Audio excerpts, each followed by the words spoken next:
"Fourscore and 7 years ago our fathers brought forth on this continent a new nation, conceived in liberty and dedicated to the proposition that all men are created equal. I leave you, hoping that the lamp of liberty will burn in your bosoms until there shall no longer be a doubt that all men are created free and equal. Let us at all times remember that all American citizens are brothers of a common country. Why should there not be a patient confidence in the ultimate justice of the people? Is there any better or equal hope in the world? We are not enemies, but friends. We must not be enemies. Though passion may have strained, it must not break our bonds of affection. In giving freedom to the slave, we assure freedom to the free, honorable alike in what we give and what we preserve. I am a patient man always, willing to forgive on the Christian terms of repentance, and also to give ample time for repentance. We shall nobly save, or meanly lose the last, best hope of earth, with malice toward none, with charity for all, with firmness in the right, the better part of one's life consists of his friendships. We should be too big to take offense and too noble to give it. All through life be sure you put your feet in the right place, and then stand firm. The Lord prefers common-looking people. That is the reason he makes so many of them. I was young once, and I am sure I was never, and generously thrust back. I remember my mother's prayers, and they have always followed me. They have clung to me all my life. All that I am or hope to be, I owe to my angel mother. I invoke the considerate judgment of mankind and the gracious favor of Almighty God.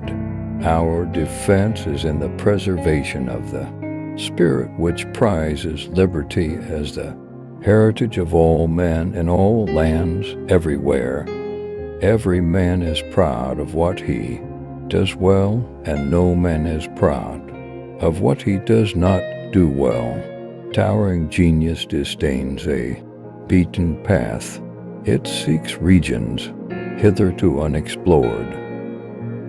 I take the official oath today sick, with no mental reservations and with no purpose to construe the Constitution or laws by any hypercritical rules. I do not impugn the motives of anyone sick opposed to me. I freely acknowledge myself the servant of the people, according to the bond of service. Those who deny freedom to others deserve it not for themselves.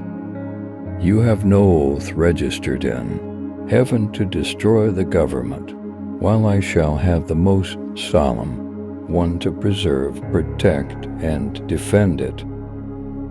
I shall take care, as the Constitution itself expressly enjoins upon me, that the laws of the Union be faithfully executed in all the states. My countrymen, one and all, think calmly and well upon this whole subject.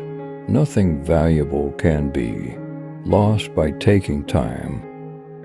Neither let us be slandered from our duty by false accusations against us, nor frightened from it by menaces of destruction to the government, nor of dungeons to ourselves. The dogmas of the quiet past are inadequate to the stormy present. I claim not to have controlled events, but confess plainly that events have controlled me. I have always found that mercy bears richer fruits than strict justice. Perhaps a man's character is like a tree in his reputation, like its shadow. The shadow is what we think of it. The tree is the real thing. I can say for one that I have no other so great as that of being truly esteemed of my fellow men, by rendering myself worthy of their esteem. I am rather inclined to silence, and whether that be wise or not, it is at least more unusual nowadays, to find a man who can hold his tongue than to find one who cannot. I shall not surrender this game, leaving any available card unplayed. I have not permitted myself, gentlemen, to conclude that I am the best man in the country. Thank you.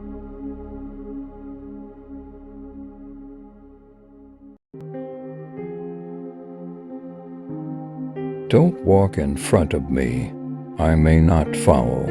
Don't walk behind me, I may not lead.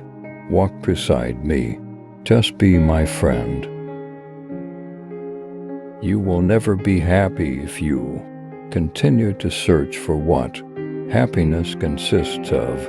You will never live if you are looking for the meaning of life. You know what charm is, a way of getting the answer, yes, without having asked any clear question. The only way to deal with an unfree world is to become so absolutely free that your very existence is an act of rebellion. In the midst of winter, I found there was within me an invincible summer, and that makes me happy, for it says that no matter how hard the world pushes against me, within me there's something stronger, something better, pushing right back. I may not have been sure about what really did interest me, but I was absolutely sure about what didn't. An intellectual? Yes, and never deny it. An intellectual is someone whose mind watches itself. I like this because I am happy to be both halves, the watcher and the watched. Can they be brought together? This is a practical question. We must get down to it.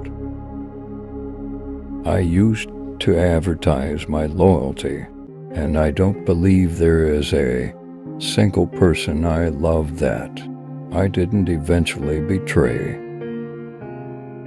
O light, this is the cry of all the characters of ancient drama, brought face to face with their fate. This last resort was ours too, and I knew it now. In the middle of winter I at last discovered that there was in me an invincible summer. I have no idea what's awaiting me, or what will happen when this all ends. For the moment I know this, there are sick people and they need curing. I leave Sisyphus at the foot of the mountain. One always finds one's burden again, but Sisyphus teaches the higher fidelity that negates the gods and raises rocks. He too concludes that all is well. This universe henceforth without a master seems to him neither sterile nor futile. Each atom of that stone, each mineral flake of that night-filled mountain in itself forms a world. The struggle itself toward the heights is enough to fill a man's heart. One must imagine Sisyphus happy. Man is always prey to his truths. Once he has admitted them, he cannot free himself from them. I looked up at the mass of signs and stars in the night sky and laid myself open for the first time to the benign indifference of the world. Every act of rebellion expresses a nostalgia for innocence and an appeal to the essence of being. I would rather live my life as if there is a God and die to find out there isn't, than live my life as if there isn't and die to find out there is. When you have once seen the glow of happiness on the face of a beloved person, you know that a man can have no vocation but to awaken that light on the faces surrounding him. In the depth of winter, I finally learned that within me there lay an invincible summer. It was as if that great rush of anger had washed me clean, emptied me of hope, and gazing up at the dark sky spangled with its signs and stars, for the first time, I laid my heart open to the benign indifference of the universe. To feel it so like myself, indeed so brotherly, made me realize that I'd been happy, and that I was happy still, for all to be accomplished, for me to feel less lonely. All that remained to hope was that on the day of my execution there should be a huge crowd of spectators, and that they should greet me with howls of execration. Do not be afraid of spending quality time by yourself. Find meaning or don't find meaning, but steal some time and give it freely and exclusively to your own self. Opt for privacy and solitude. That doesn't make you antisocial or cause you to reject the rest of the world. But you need to breathe, and you need to be. Men are never convinced of your reasons, of your sincerity, of the seriousness of your sufferings, except by your death. So long as you are alive, your case is doubtful. You have a right only to their skepticism. Life can be magnificent and overwhelming. That is the whole tragedy. Without beauty, love, or danger, it would almost be easy to live. I know that man is capable of great deeds, but if he isn't capable of great emotion, well, he leaves me cold. The evil that is in the world almost always comes from ignorance, and good intentions may do as much harm as malevolence if they lack understanding. Have you no hope at all? And do you really live with the thought that when you die and nothing remains? Yes, I said. And he knew also what the old man was thinking as his tears flowed, and he, Ryu, thought it too, that a loveless world is a dead world, and always there comes an hour when one is weary of prisons, of one's work, and of devotion to duty, and all one craves for is a loved face. Duty is unbearable, drives us to despair, offering us for a minute the glimpse of an eternity that we should like to stretch out over the whole of time. I had been right, I was still right, I was always right. I had lived my life one way, and I could just as well have lived it another. I had done this and I hadn't done that. I hadn't done this thing, but I had done another, and so, thank you.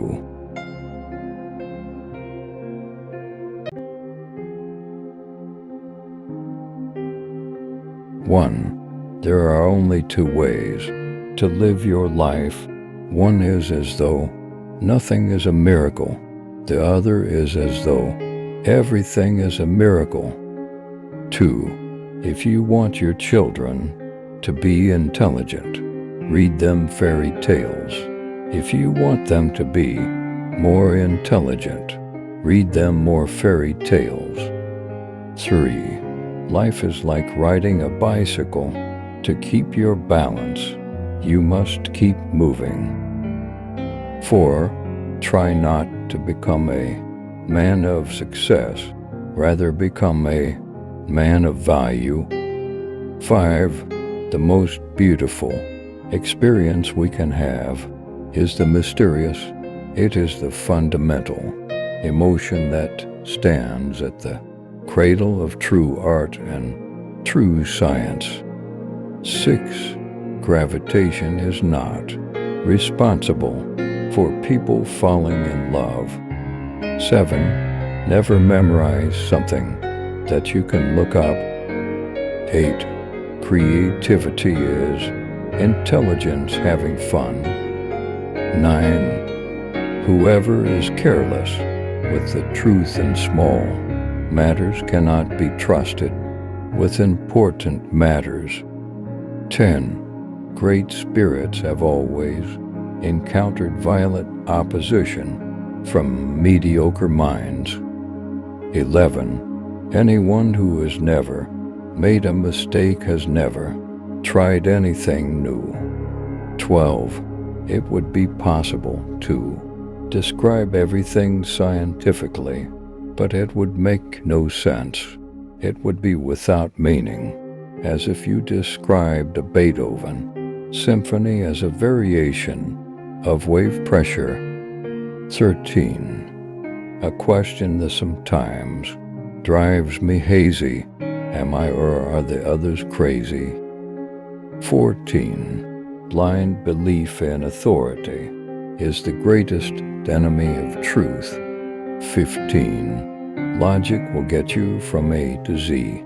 Imagination will get you everywhere. 16. The world is a dangerous place to live, not because of the people who are evil, but because of the people who don't do anything about it. 17. We all know that light travels faster than sound. That's why certain people appear bright until you hear them speak. 18. If we knew what it was we were doing, it would not be called research, would it? 19. I must be willing to give up what I am in order to become what I will be. 20. Everything must be made as simple as possible, but not simpler. 21. I have no special talents. I am only passionately curious. 22. The important thing is not to stop questioning. Curiosity has its own reason for existence. One cannot help but be in awe when he contemplates the mysteries of eternity, of life, of the marvelous structure of reality. 23. Love is a better master than duty. 24. The measure of intelligence is the ability to change. 25. Reality is merely an illusion, albeit a very persistent one. 26. What is right is not always popular, and what is popular is not always right. 27. It is not that I'm so smart, but I stay with the questions much longer. 28. The pursuit of truth and Duty is a sphere of activity in which we are permitted to remain children all our lives. 29. Once you can accept the universe as matter expanding into nothing that is something, wearing stripes with plaid comes easy. 30. You never fail until you stop trying. 31. I am enough of an artist to draw freely upon my imagination. Imagination is more important than knowledge. Knowledge is limited. Imagination encircles the world. 32. A clever person solves a problem. A wise person avoids it. 33. If I were not a physicist, I would probably be a musician. I often think in music. I live my daydreams in music. I see my life in terms of music. Thank you.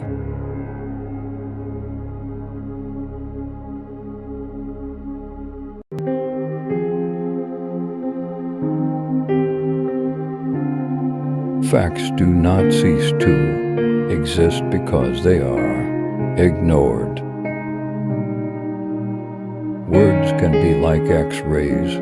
If you use them properly, they'll go through anything you read, and you're pierced. After silence, that which comes nearest to expressing the inexpressible is music. But I don't want comfort. I want God. I want poetry. I want real danger. I want freedom. I want goodness. I want sin. Actual happiness always looks pretty squalid in comparison with the overcompensations for misery. And, of course, stability isn't nearly so spectacular as instability. And being contented has none of the glamour of a good fight against misfortune, none of the picturesqueness of a struggle with temptation, or a fatal overthrow by passion or doubt. Happiness is never grand. The more powerful and original a mind, the more it will incline towards the religion of solitude. The real hopeless victims of mental illness are to be found among those who appear to be most normal. Many of them are normal because they are so well adjusted to our mode of existence, because their human voice has been silenced so early in their lives that they do not even struggle or suffer or develop symptoms as the neurotic does. Develop symptoms as the neurotic does. They are normal not in what may be called the absolute sense of the word. They are normal only in relation to a profoundly abnormal society. Their perfect adjustment to that abnormal society is a measure of their mental sickness. These millions of abnormally normal people living without fuss in a society to which, if they were fully human beings, they ought not to be adjusted. I wanted to change the world, but I have found that the only thing one can be sure of changing is oneself. An intellectual is a person who has discovered something more interesting than sex. It's dark because you are trying too hard. Lightly try, lightly learn to do everything lightly. Yes, feel lightly even though you're feeling deeply. Just lightly let things happen and lightly cope with them. I was so preposterously serious. In those days, such a humorless little prig. Lightly, it's the best advice ever given me. When it comes to dying even, nothing ponderous or portentous or emphatic, no rhetoric, no tremolos, no self-conscious persona putting on its celebrated imitation of Christ or Little Nell, and of course no theology, no metaphysics, just the fact of dying and the fact of the clear light.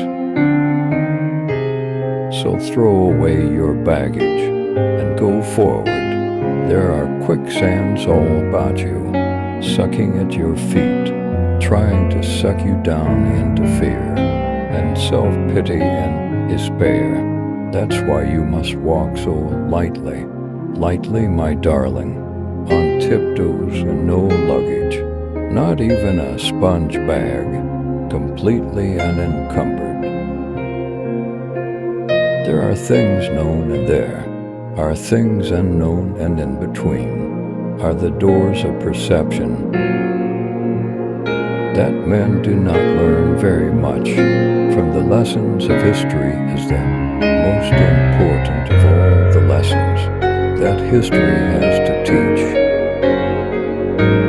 The secret of genius is to carry the spirit of the child into old age, which means never losing your enthusiasm. Chronic remorse, as all the moralists are agreed, is a most undesirable sentiment. If you have behaved badly, repent, make what amends you can, and address yourself to the task of behaving better next time. On no account brood over your wrongdoing. Experience is not what happens to a man, it is what a man does with what happens to him. All right then, said the savage defiantly, I'm claiming the right to be unhappy, not to mention the right to grow old and ugly and impotent, the right to have syphilis and cancer, the right to have too little to eat, the right to be lousy, the right to live in constant apprehension of what may happen tomorrow, the right to catch typhoid, the right to be tortured by unspeakable pains of every kind. There was a long silence. I claim them all, said the savage at last. We live together, we act on and react to one another, but always and in all circumstances we are by ourselves.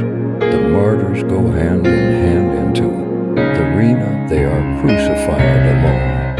Embraced, the lovers desperately try to fuse their insulated ecstasies into a single self-transcendence.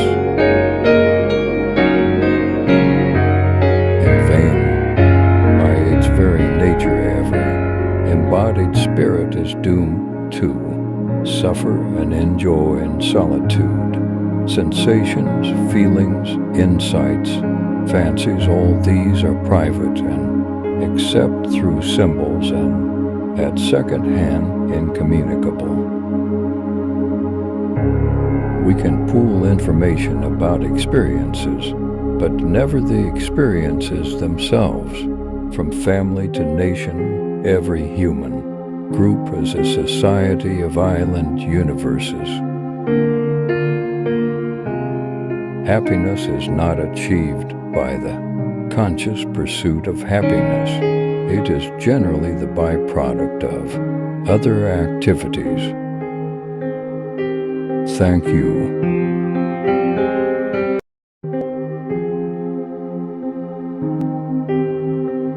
I am not afraid of an army of lions led by a sheep.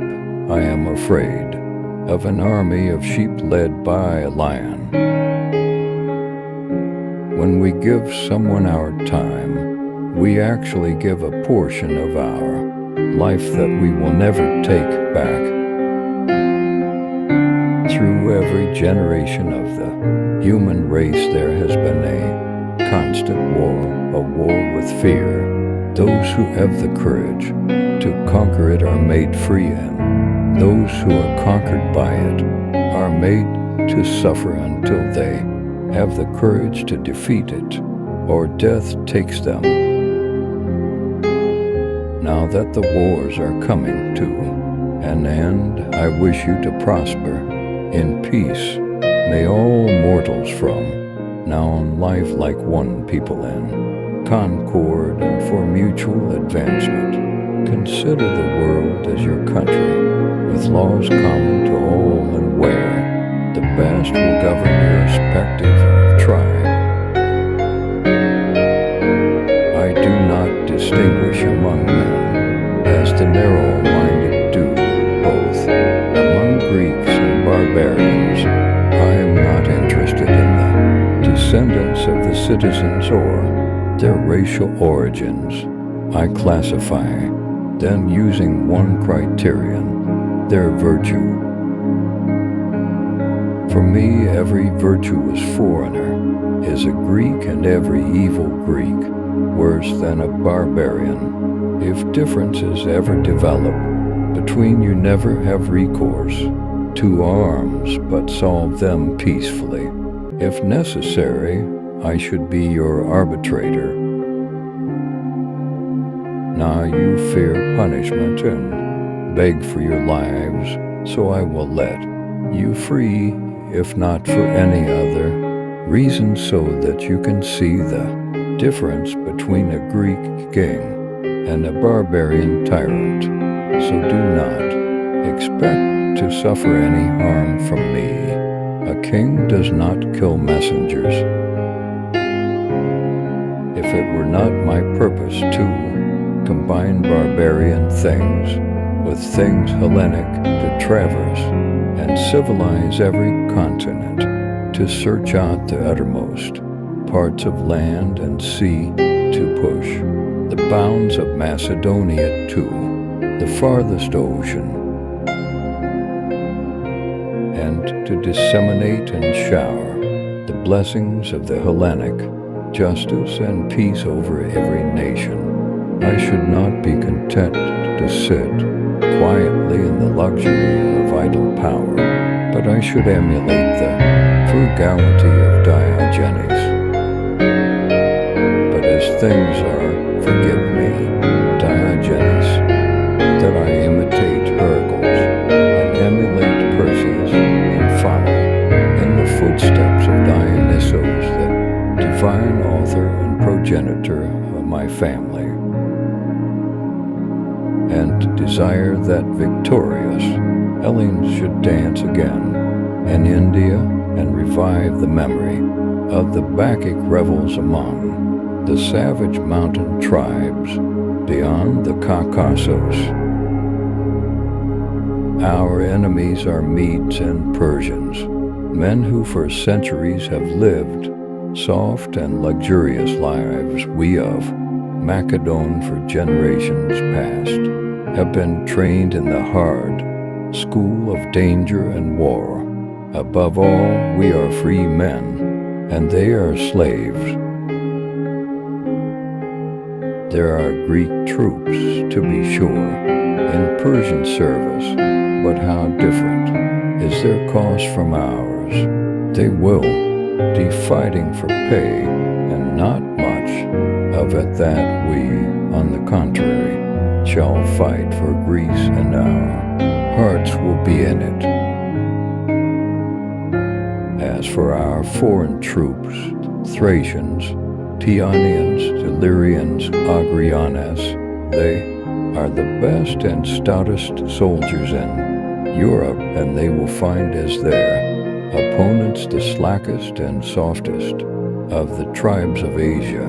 And what, finally, of the two men in supreme command, you have Alexander. Holy shadows of the dead, I am not to blame for your fate, but accursed rivalry which brought sister nations and brother people to fight one another. I do not feel happy for this victory of mine. On the contrary, I would be glad, brothers, if I had all of you standing here next to me, since we are united by the same language, the same blood, and the same visions.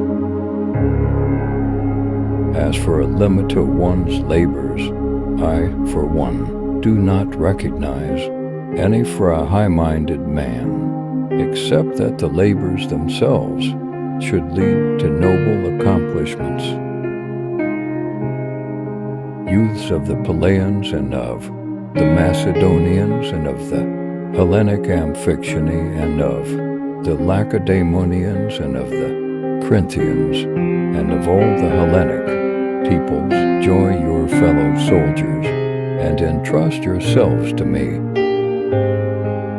so that we can move against the barbarians and liberate ourselves from the Persian bondage, for as Greeks we should not be slaves to barbarians. For my part, I think that to a man of spirit there is no other aim and end of his labors except the labors themselves.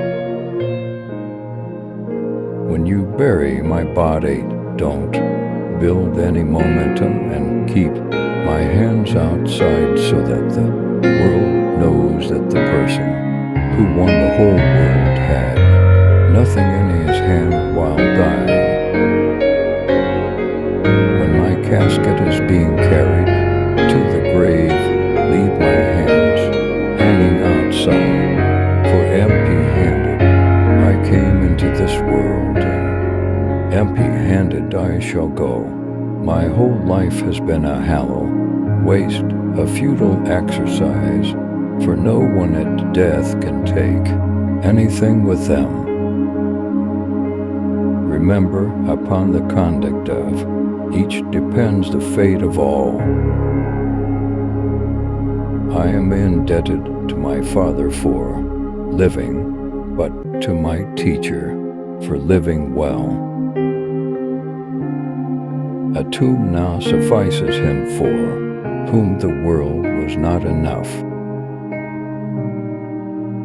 I thought of Pericles' speech to the families of the Athenian war dead, in which he said, "What you leave behind is not what is engraved in stone monuments, but what is woven into the lives of others."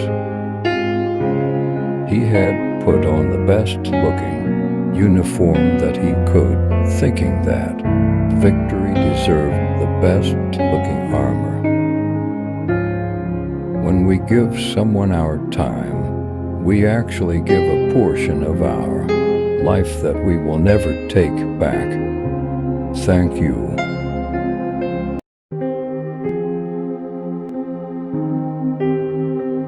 I am not afraid of an army of lions led by a sheep. I am afraid of an army of sheep led by a lion. When we give someone our time, we actually give a portion of our life that we will never take back. Through every generation of the human race there has been a constant war, a war with fear. Those who have the courage to conquer it are made free, and those who are conquered by it are made to suffer until they have the courage to defeat it, or death takes them. Now that the wars are coming to an end, I wish you to prosper in peace. May all mortals from now on live like one people in concord and for mutual advancement. Consider the world as your country, with laws common to all, and where the best will govern your respective tribe. I do not distinguish among men as the narrow-minded do,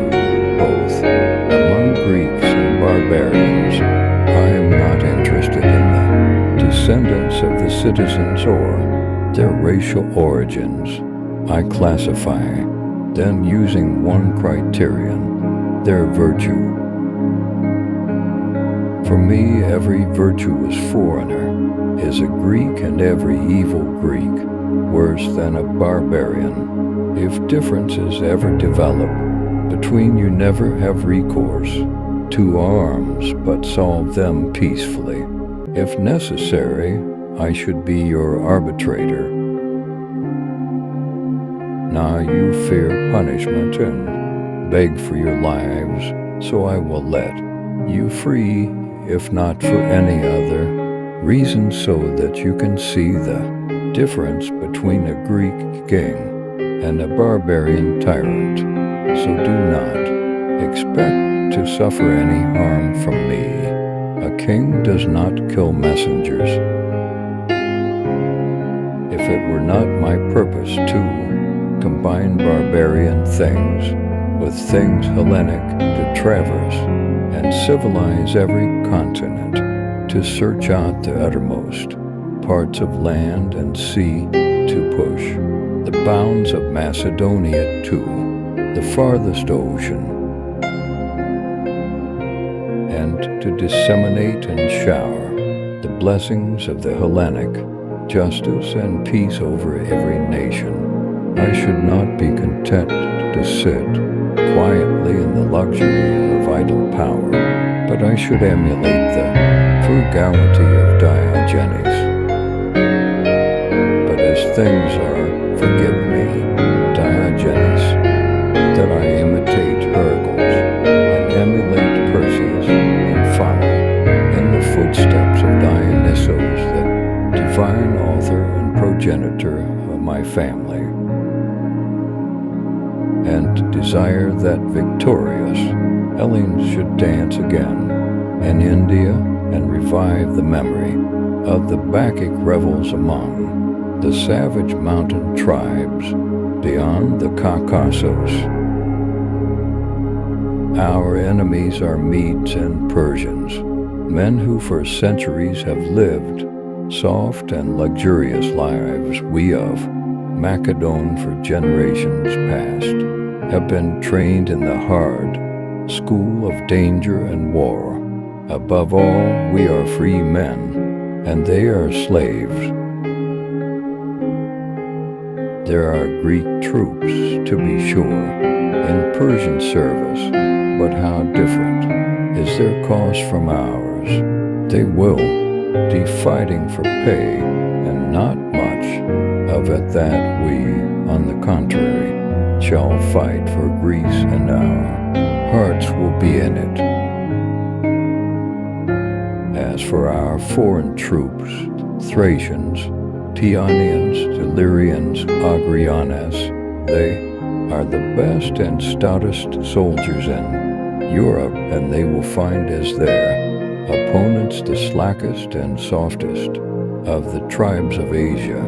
And what, finally, of the 2 men in supreme command, you have Alexander. Holy shadows of the dead, I am not to blame for your cruel and bitter fate, but the accursed rivalry which brought sister nations and brother people to fight one another. I do not feel happy for this victory of mine. On the contrary, I would be glad, brothers, if I had all of you standing here next to me, since we are united by the same language, the same blood, and the same visions. As for a limit to one's labors, I, for one, do not recognize any for a high-minded man, except that the labors themselves should lead to noble accomplishments. Youths of the Pelasgians and of the Macedonians and of the Hellenic Amphictyony and of the Lacedaemonians and of the Corinthians and of all the Hellenic peoples, joy your fellow soldiers and entrust yourselves to me. so that we can move against the barbarians and liberate ourselves from the Persian bondage, for as Greeks we should not be slaves to barbarians. For my part, I think that to a man of spirit there is no other aim and end of his labors except the labors themselves. When you bury my body, don't build any momentum and keep my hands outside so that the world knows that the person who won the whole world had nothing in his hand while dying. When my casket is being carried to the grave, leave my hands hanging outside, for empty-handed I came into this world, and empty-handed I shall go. My whole life has been a hollow waste, a futile exercise, for no one at death can take anything with them. Remember, upon the conduct of each depends the fate of all. I am indebted to my father for living, but to my teacher for living well. A tomb now suffices him for whom the world was not enough. I thought of Pericles' speech to the families of the Athenian war dead, in which he said, "What you leave behind is not what is engraved in stone monuments, but what is woven into the lives of others." He had put on the best-looking uniform that he could, thinking that victory deserved the best-looking armor. When we give someone our time, we actually give a portion of our life that we will never take back. Thank you.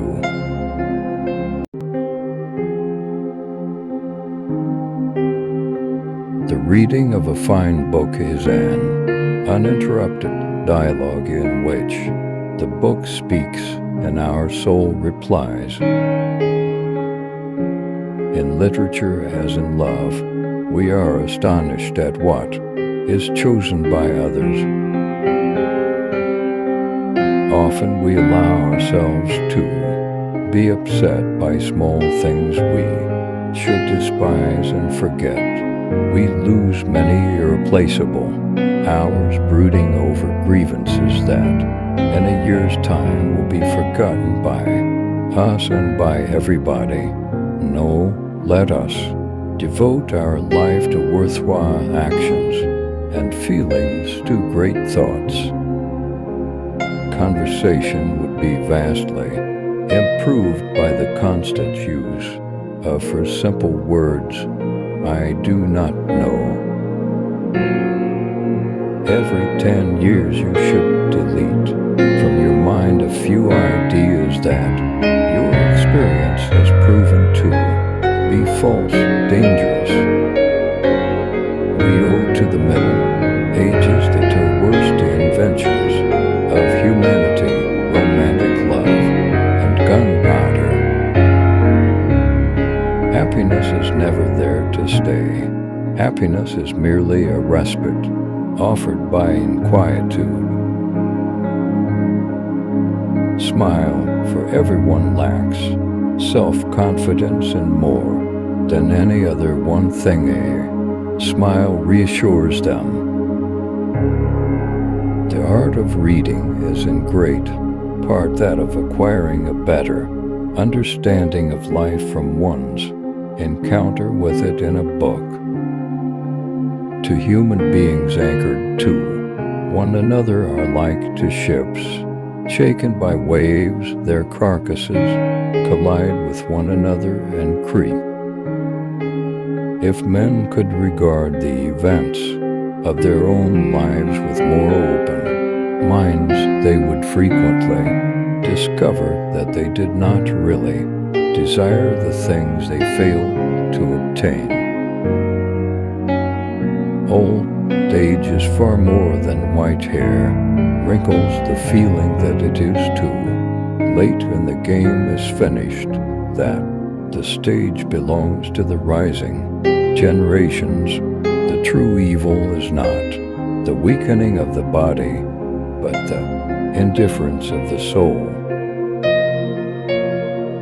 Almost all great writers have, as their motif, more or less, disguised the passage from childhood to maturity, the clash between the thrill of expectation and the disillusioning knowledge of truth. Lost to illusion is the undisclosed title of every novel. Everything that is in agreement with our personal desires seems true. Everything that is not puts us into a rage.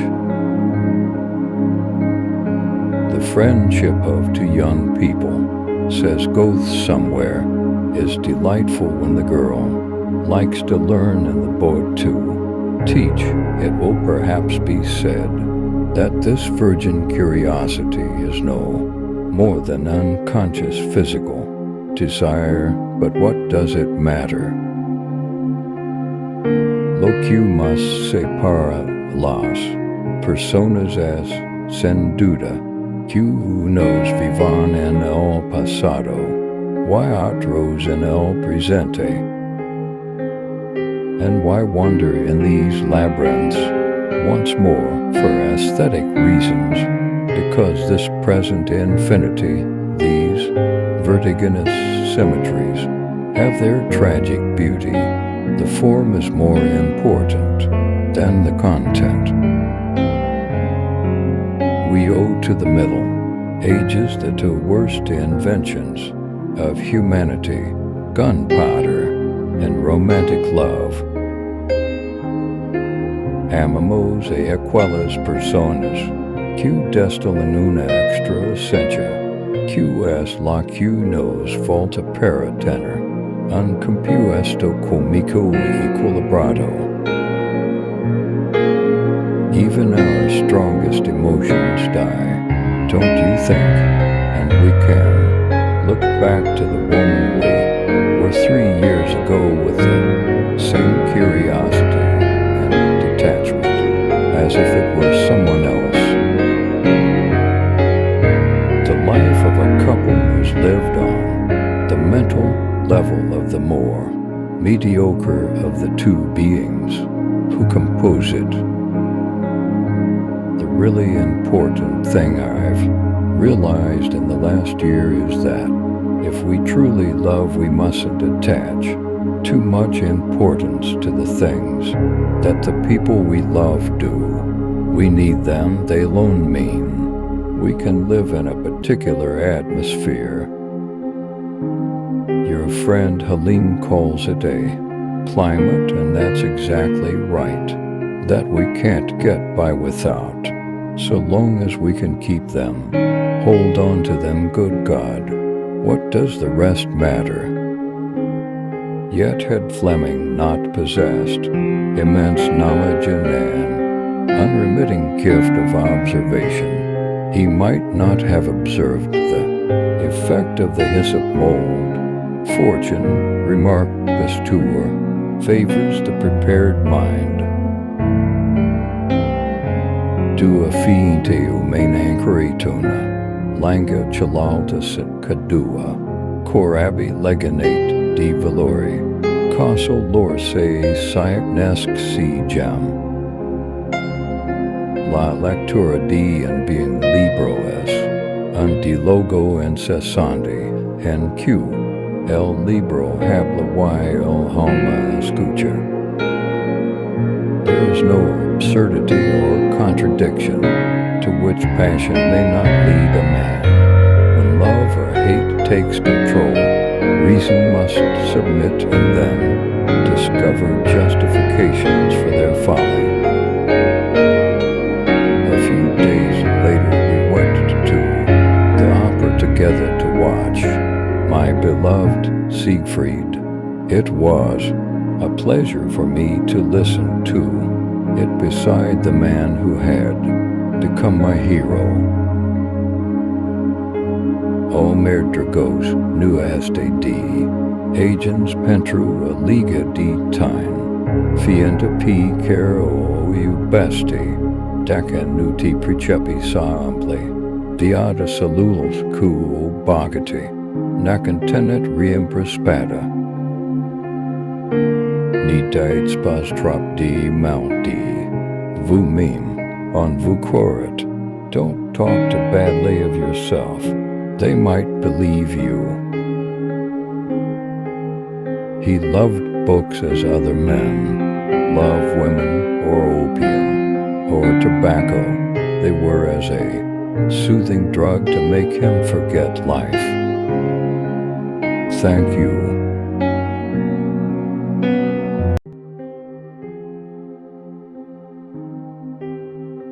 The wit of conversation consists more in finding it in others than showing a great deal yourself. He who goes out of your company, pleased with his own facetiousness and ingenuity, will the sooner come into it again. There are two ways of being happy. We may either diminish our wants or augment our means. Either will do. The result is the same, and it is for each man to decide for himself and do that which happens to be the easiest. If you are active and prosperous, or young, or in good health, it may be easier for you to augment your means than to diminish your wants. But if you are wise, you will do both at the same time, young or old, rich or poor, sick or well, and if you are wise, fear to do ill, and you need fear naught else. Some, to make themselves considerable, pursue learning, others grasp at wealth, some aim at being thought witty, and others are only careful to make the most of a handsome person. But what is wit, or wealth, or form, or learning? When compared with virtue, it is true we love the handsome, we applaud the learned, and we fear the rich and powerful, but we even worship and adore the virtuous. A learned blockhead is a greater blockhead than an ignorant one. It is a common error in friends, when they would extol their friends, to make comparisons and to depreciate the merits of others. Each year one vicious habit rooted out in time might make the worst man good throughout. Having lived long, I have experienced many instances of being obliged by better information or fuller consideration to change opinions, even on important subjects which I once thought right, but found to be otherwise. The way to secure peace is to be prepared for war. They that are on their guard and appear ready to receive their adversaries are in much less danger of being attacked than the supine, secure, and negligent. Don't go to the doctor with every distemper, nor to the lawyer with every quarrel, nor to the pot for every thirst. I never saw an oft-removed tree, nor yet an oft-removed family, that throve so well as those that settled be. The worship of God is a duty. The hearing and reading of sermons may be useful, but if men rest in hearing and praying, as too many do, it is as if a tree should value itself in being watered and putting forth leaves, though it never produced any fruit. When you incline to have new clothes, Look first while over the old ones, and see if you cannot shift with them another year, either by scouring, mending, or even patching if necessary. Remember, a patch on your coat and money in your pocket is better and more creditable than a writ on your back and no money to take it off. When there is so much to be done for yourself, your family, and your country, be up by peep of day. Let not the sun look down and say, inglorious here he lies. To expect people to be good, to be just, to be temperate, etc., without showing them how they should become so, seems like the ineffectual charity mentioned by the apostle, which consisted in saying, to the hungry, the cold, and the naked, be ye fed, be ye warm, be ye clothed, without showing them how they should get food, fire, or clothing. He's the best physician that knows the worthlessness of the most medicines. Would you live with these? Do what you ought and not what you please. Man and woman have each of them qualities and tempers in which the other is deficient, and which in union contribute to the common felicity.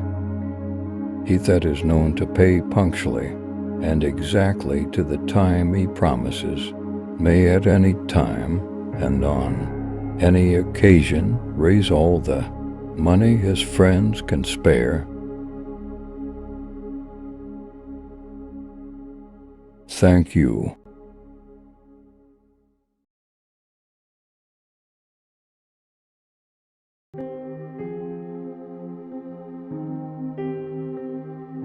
Life isn't about finding yourself. Life is about creating yourself. A life spent making mistakes is not only more honorable, but more useful than a life spent doing nothing. The reasonable man adapts himself to the world. The unreasonable one persists in trying to adapt the world to himself. Therefore, all progress depends on the unreasonable man. People are always blaming their circumstances for what they are. I don't believe in circumstances. The people who get on in this world are the people who get up and look for the circumstances they want, and if they can't find them, make them. When two people are under the influence of the most violent, most insane, most delusive, and most transient of passions, they are required to swear that they will remain in that excited, abnormal, and exhausting condition continuously until death to them part. The liar's punishment is not in the least that he is not believed, but that he cannot believe anyone else. Why should we take advice on sex from the Pope if he knows anything about it? He shouldn't. Success does not consist in never making mistakes, but in never making the same one a second time.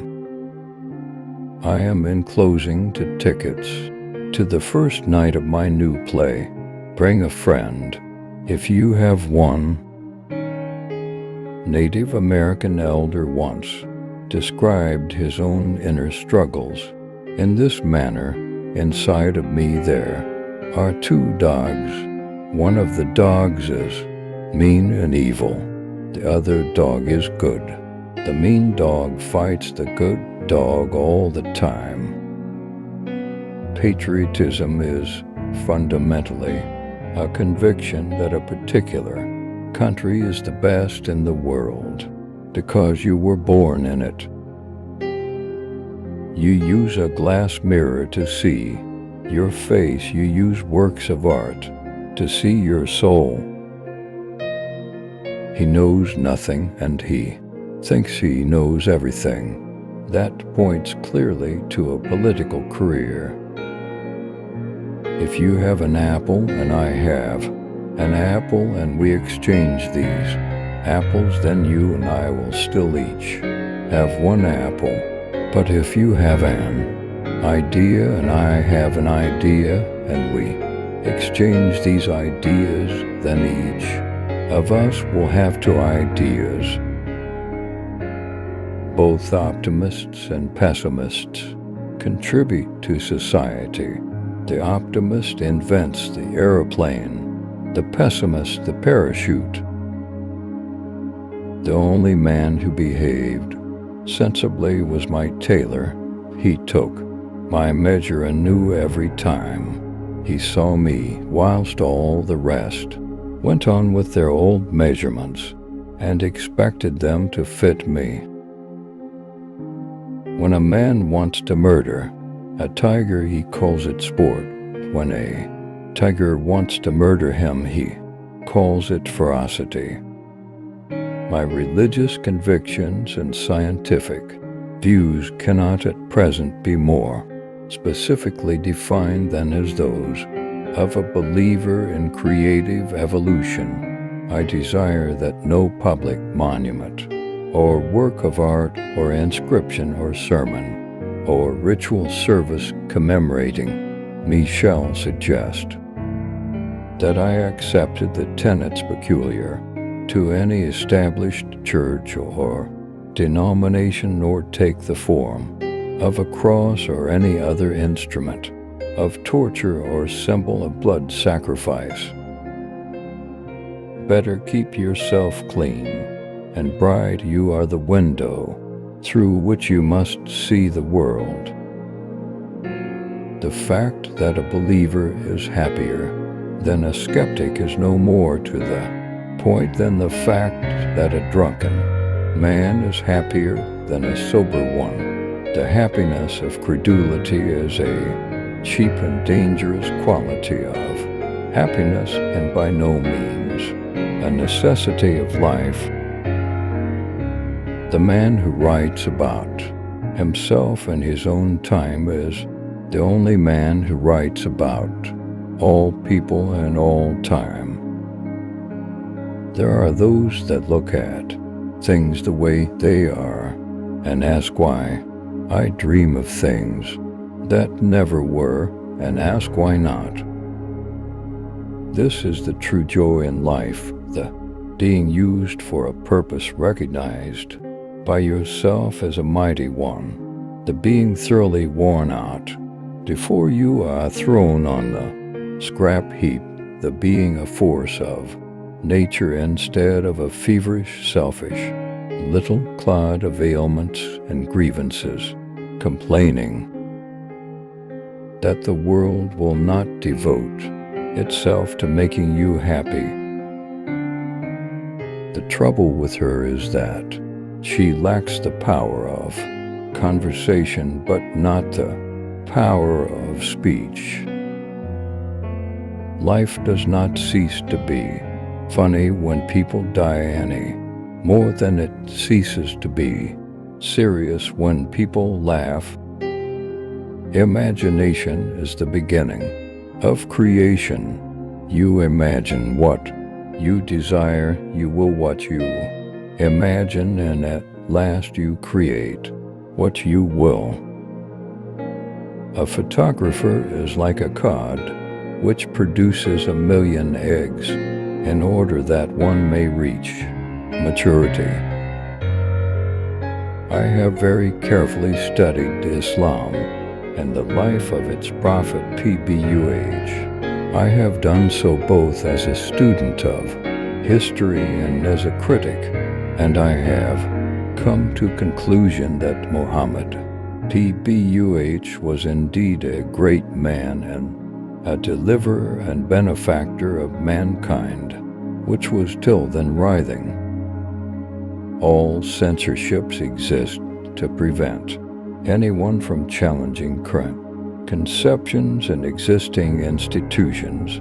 All progress is initiated by challenging current conceptions and executed by supplanting existing institutions.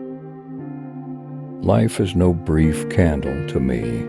It is a sort of splendid torch, which I have got a hold of for the moment, and I want to make it burn as brightly as possible before handing it on to future generations. Thank you. Best Al Capone quotes. 1. You can go a long way with a smile. You can go a lot farther with a smile and a gun.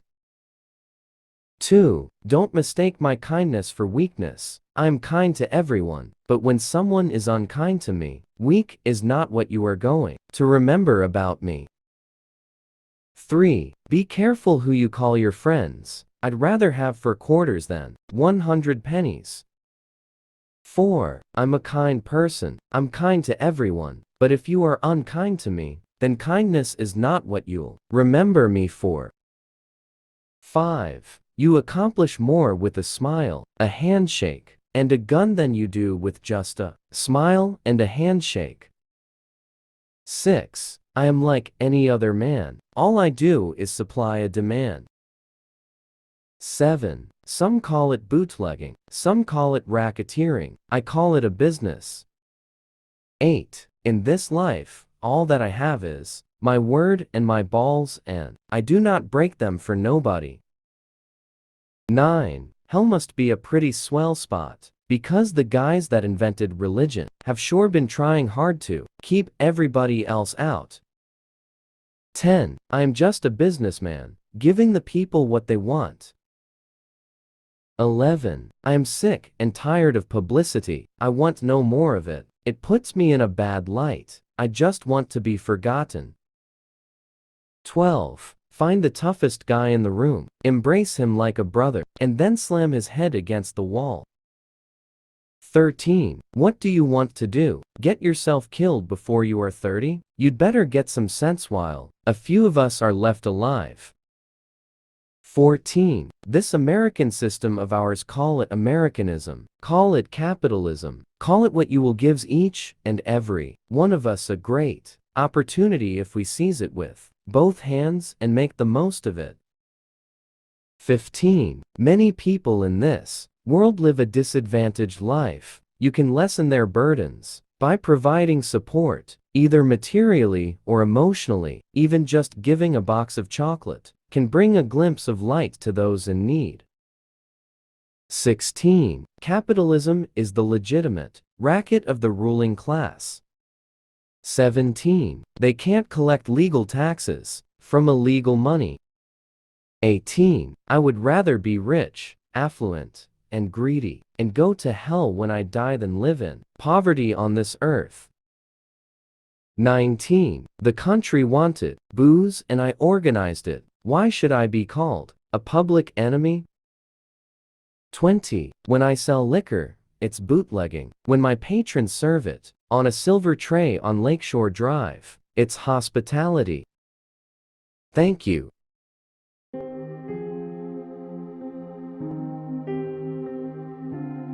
Knowing yourself is the beginning of all wisdom.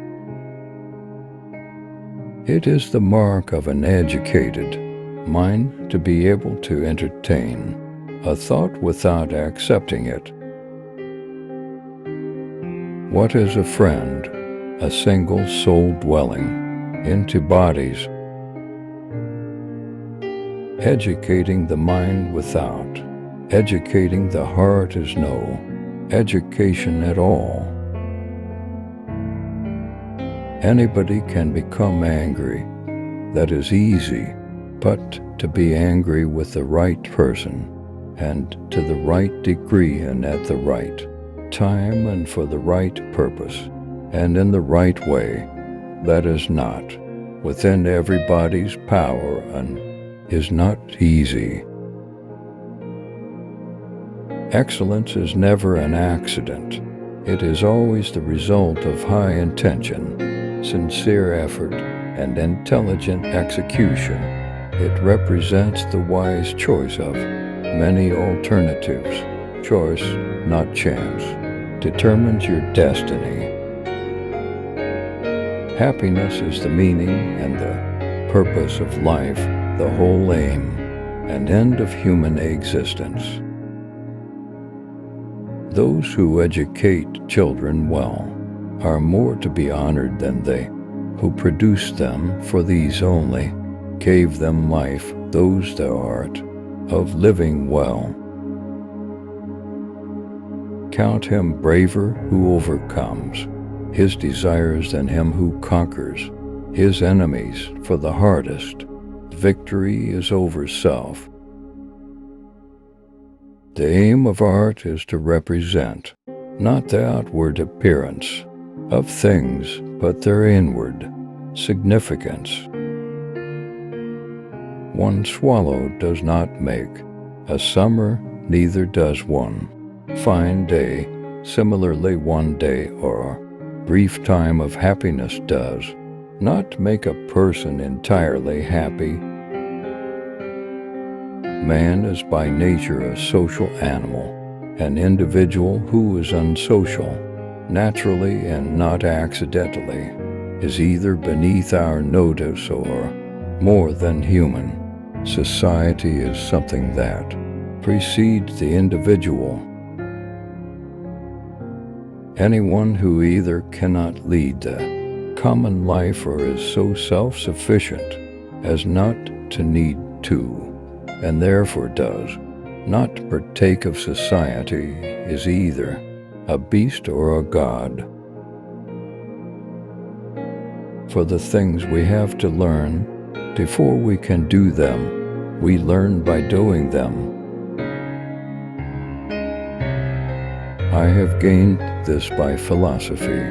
I do without being ordered what some are constrained to do by their fear of the law.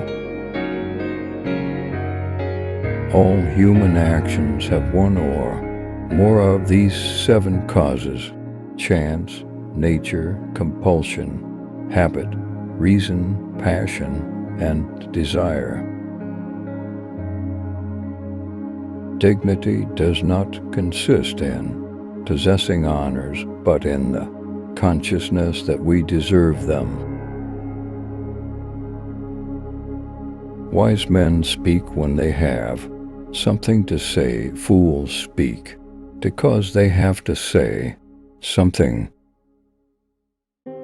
Learning is an ornament in prosperity, a refuge in adversity, and a provision in old age. All persons ought to endeavor to follow what is right and not what is established. Courage is the first of human qualities because it is the quality which guarantees the others. Mothers are fonder than fathers of their children because they are more certain they are their own. He is his own best friend and takes delight in privacy, whereas the man of no virtue or ability is his own worst enemy and is afraid of solitude. The wise man does not expose himself needlessly to danger, since there are few things for which he cares sufficiently, but he is willing in great crises to give even his life, knowing that under certain conditions it is not worthwhile to live. He is of a disposition to do men service, though he is ashamed to have a service done to him. To confer a kindness is a mark of superiority. To receive one is a mark of subordination. He does not take part in public displays. He is open in his dislikes and preferences, He talks and acts frankly because of his contempt for men and things. He is never fired with admiration, since there is nothing great in his eyes. He cannot live in complacence with others except it be a friend. Complacence is the characteristic of a slave. He never feels malice and always forgets and passes over injuries. He is not fond of talking. He is never fired with admiration, since there is nothing great in his eyes. He cannot live in complacence with others except it be a friend. Complacence is the characteristic of a slave. He never feels malice and always forgets and passes over injuries. He is not fond of talking. It is no concern of his that he should be praised or that others should be blamed. He does not speak evil of others, even of his enemies, unless it be to themselves. His carriage is sedate, his voice deep, his speech measured. He is not given to hurry, for he is concerned about only a few things. He is not prone to vehemence, for he thinks nothing very important. A shrill voice and hasty steps come to a man through care.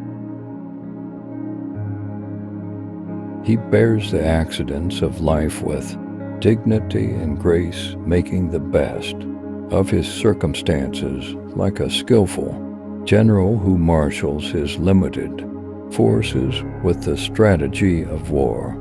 He is his own best friend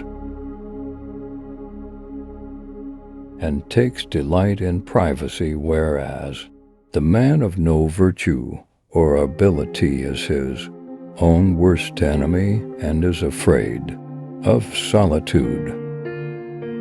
Thank you.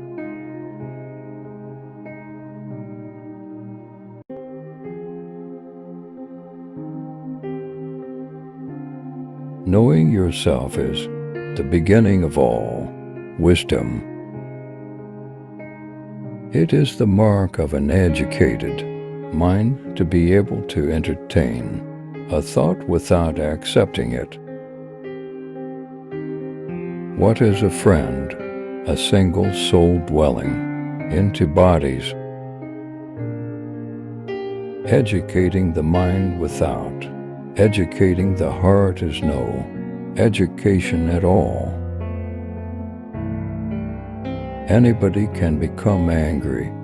That is easy, but to be angry with the right person and to the right degree and at the right time and for the right purpose and in the right way, that is not within everybody's power and is not easy. Excellence is never an accident. It is always the result of high intention, sincere effort, and intelligent execution. It represents the wise choice of many alternatives. Choice, not chance, determines your destiny. Happiness is the meaning and the purpose of life, the whole aim and end of human existence.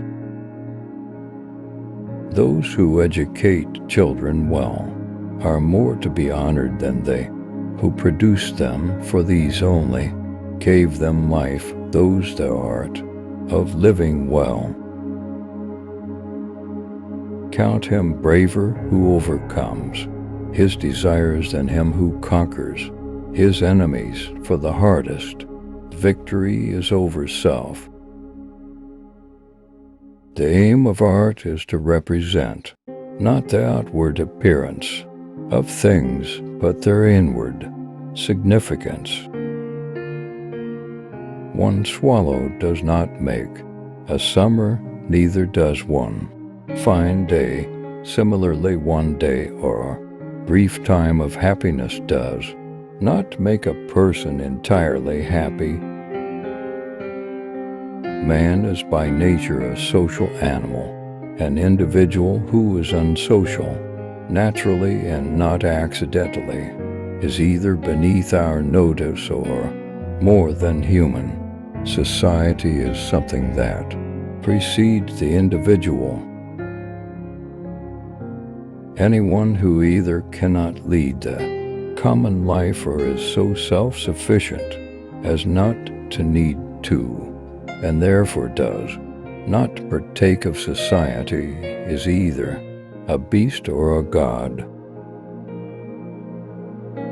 For the things we have to learn before we can do them, we learn by doing them. I have gained this by philosophy. I do without being ordered what some are constrained to do by their fear of the law. All human actions have one or more of these 7 causes: chance, nature, compulsion, habit, reason, passion, and desire. Dignity does not consist in possessing honors, but in the consciousness that we deserve them. Wise men speak when they have something to say. Fools speak because they have to say something. Learning is an ornament in prosperity, a refuge in adversity, and a provision in old age. All persons ought to endeavor to follow what is right and not what is established. Courage is the first of human qualities because it is the quality which guarantees the others. Mothers are fonder than fathers of their children because they are more certain they are their own. He is his own best friend and takes delight in privacy, whereas the man of no virtue or ability is his own worst enemy and is afraid of solitude. The wise man does not expose himself needlessly to danger, since there are few things for which he cares sufficiently, but he is willing in great crises to give even his life, knowing that under certain conditions it is not worthwhile to live. He is of a disposition to do men service, though he is ashamed to have a service done to him. To confer a kindness is a mark of superiority. To receive one is a mark of subordination. He does not take part in public displays. He is open in his dislikes and preferences. He talks and acts frankly because of his contempt for men and things. He is never fired with admiration, since there is nothing great in his eyes. He cannot live in complacence with others except it be a friend. Complacence is the characteristic of a slave. He never feels malice, and always forgets and passes over injuries. He is not fond of talking. He is never fired with admiration, since there is nothing great in his eyes. He cannot live in complacence with others except it be a friend. Complacence is the characteristic of a slave. He never feels malice, and always forgets and passes over injuries. He is not fond of talking. It is no concern of his that he should be praised or that others should be blamed. He does not speak evil of others, even of his enemies, unless it be to themselves. His carriage is sedate, his voice deep, his speech measured. He is not given to hurry, for he is concerned about only a few things. He is not prone to vehemence, for he thinks nothing very important. A shrill voice and hasty steps come to a man through care.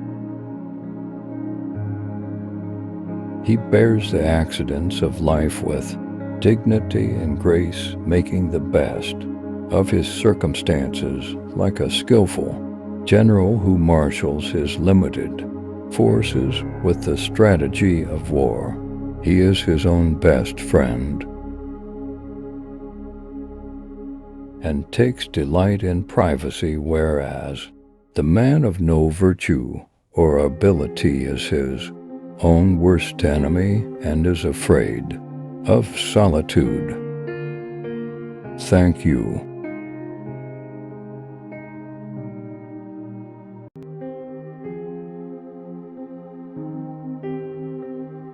Good friends, good books, and a sleepy conscience. This is the ideal life. Whenever you find yourself on the side of the majority, it is time to reform or pause and reflect. The man who does not read has no advantage over the man who cannot read. Never put off till tomorrow what may be done day after tomorrow just as well. The fear of death follows from the fear of life. A man who lives fully is prepared to die at any time. Keep away from people who try to belittle your ambitions. Small people always do that, but the really great make you feel that you, too, can become great.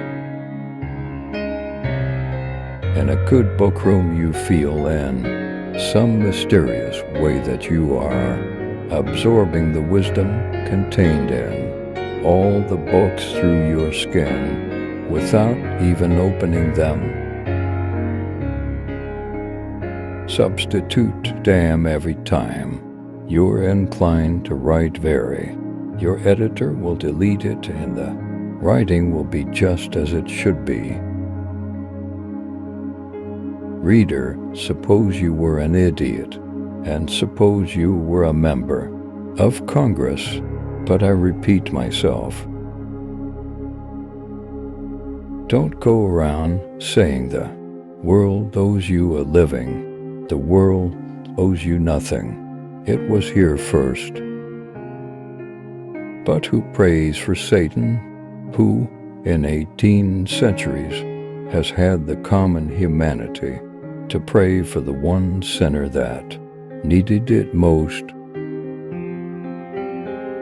The difference between the almost right word and the right word is really a large matter.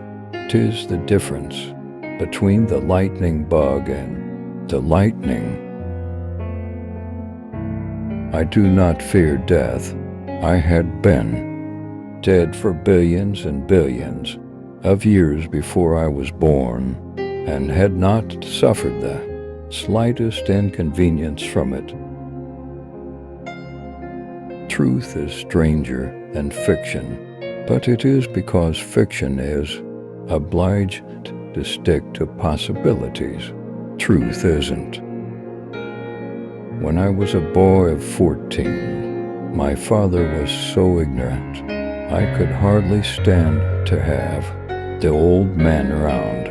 But when I got to be 21, I was astonished at how much the old man had learned in 7 years. Don't part with your illusions. When they are gone, you may still exist, but you have ceased to live. Travel is fatal to prejudice, bigotry, and narrow-mindedness. and many of our people need it sorely on these accounts. Broad, wholesome, charitable views of men and things cannot be acquired by vegetating in one little corner of the earth all one's lifetime. If you pick up a starving dog and make him prosperous, he will not bite you. This is the principal difference between a dog and man. If you don't read the newspaper, you're uninformed. If you read the newspaper, you're misinformed. You believe in a book that has talking animals, wizards, witches, demons, sticks, turning into snakes, burning bushes, food falling from the sky, people walking on water, and all sorts of magical, absurd, and primitive stories, and you say that we are the ones that need help. The easy confidence with which I know another man's religion is folly teaches me to suspect that my own is also. The two most important days in your life are the day you are born and the day you find out why. If animals could speak, the dog would be a blundering, outspoken fellow, but the cat would have the rare grace of never saying a word too much. I haven't any right to criticize books, and I don't do it except when I hate them. I often want to criticize Jane Austen, but her books madden me so that I can't conceal my frenzy from the reader. And therefore I have to stop every time I begin. Every time I read Pride and Prejudice, I want to dig her up and beat her over the skull with her own shin bone. A banker is a fellow who lends you his umbrella when the sun is shining, but wants it back the minute it begins to rain. April 1st, this is the day upon which we are reminded of what we are on the other 364. Never argue with stupid people. They will drag you down to their level and then beat you with experience.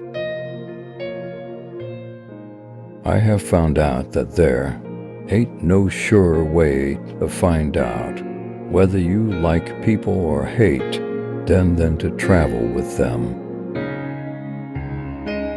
Of all the animals, man is the only one that is cruel. He is the only one that inflicts pain for the pleasure of doing it. I must have a prodigious amount of mind. It takes me as much as a week sometimes to make it up. It is curious that physical courage should be so common in the world and moral courage so rare. After all these years, I see that I was mistaken about Eve in the beginning. It is better to live outside the garden with her than inside it without her. The most interesting information come from children, for they tell all they know and then stop. Anger is an acid that can do more harm to the vessel in which it is stored than to anything on which it is poured. When we remember we are all mad, the mysteries disappear, and life stands explained. Thank you.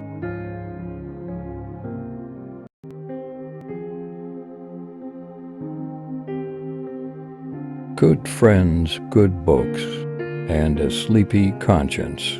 This is the ideal life. Whenever you find yourself on the side of the majority, it is time to reform or pause and reflect. The man who does not read has no advantage over the man who cannot read. Never put off till tomorrow what may be done day after tomorrow just as well. The fear of death follows from the fear of life. A man who lives fully is prepared to die at any time. Keep away from people who try to belittle your ambitions. Small people always do that, but the really great make you feel that you, too, can become great. In a good book room you feel in some mysterious way that you are absorbing the wisdom contained in all the books through your skin without even opening them. Substitute damn every time you're inclined to write very. Your editor will delete it and the writing will be just as it should be. Reader, suppose you were an idiot, and suppose you were a member of Congress, but I repeat myself. Don't go around saying the world owes you a living. The world owes you nothing. It was here first. But who prays for Satan, who, in 18 centuries, has had the common humanity to pray for the one sinner that needed it most? The difference between the almost right word and the right word is really a large matter. 'Tis the difference between the lightning bug and the lightning. I do not fear death. I had been dead for billions and billions of years before I was born, and had not suffered the slightest inconvenience from it. Truth is stranger than fiction, but it is because fiction is obliged to stick to possibilities. Truth isn't. When I was a boy of 14, my father was so ignorant I could hardly stand to have the old man around. But when I got to be 21, I was astonished at how much the old man had learned in 7 years. Don't part with your illusions. When they are gone, you may still exist, but you have ceased to live. Travel is fatal to prejudice, bigotry, and narrow-mindedness, and many of our people need it sorely on these accounts. Broad, wholesome, charitable views of men and things cannot be acquired by vegetating in one little corner of the earth all one's lifetime. If you pick up a starving dog and make him prosperous, he will not bite you. This is the principal difference between a dog and man. If you don't read the newspaper, you're uninformed. If you read the newspaper, you're misinformed. You believe in a book that has talking animals, wizards, witches, demons, sticks turning into snakes, burning bushes, food falling from the sky, people walking on water, and all sorts of magical, absurd, and primitive stories, and you say that we are the ones that need help. The easy confidence with which I know another man's religion is. Folly teaches me to suspect that my own is also.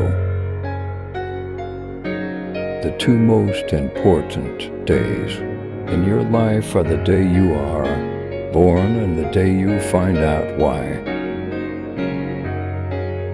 If animals could speak, the dog would be a blundering, outspoken fellow, but the cat would have the rare grace of never saying a word too much.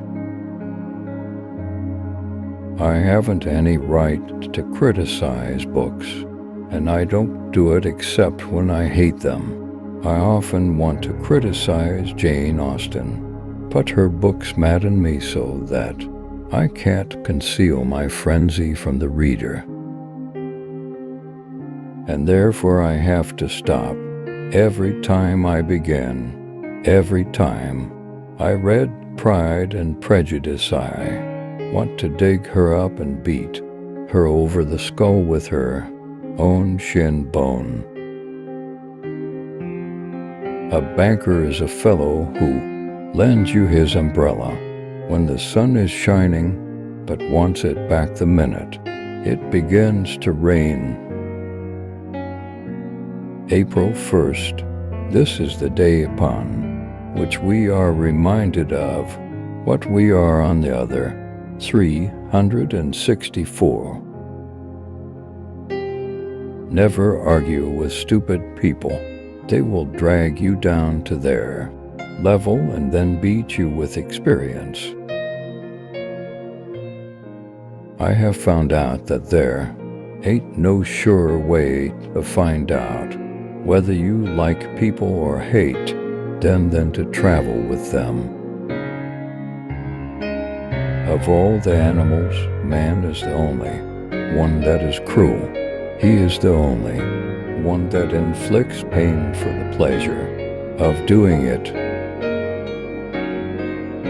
I must have a prodigious amount of mind. It takes me as much as a week sometimes to make it up.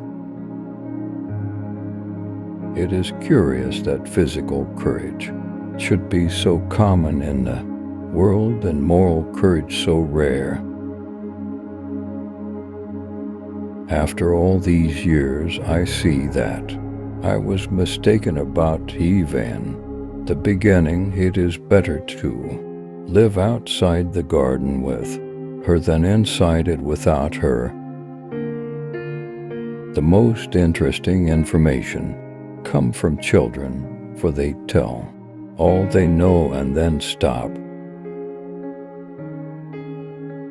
Anger is an acid that can do more harm to the vessel in which it is stored than to anything on which it is poured.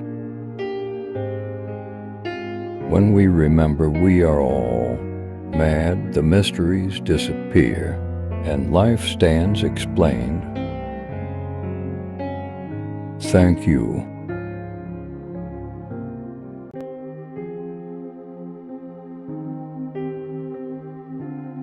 Words are, of course, the most powerful drug used by mankind.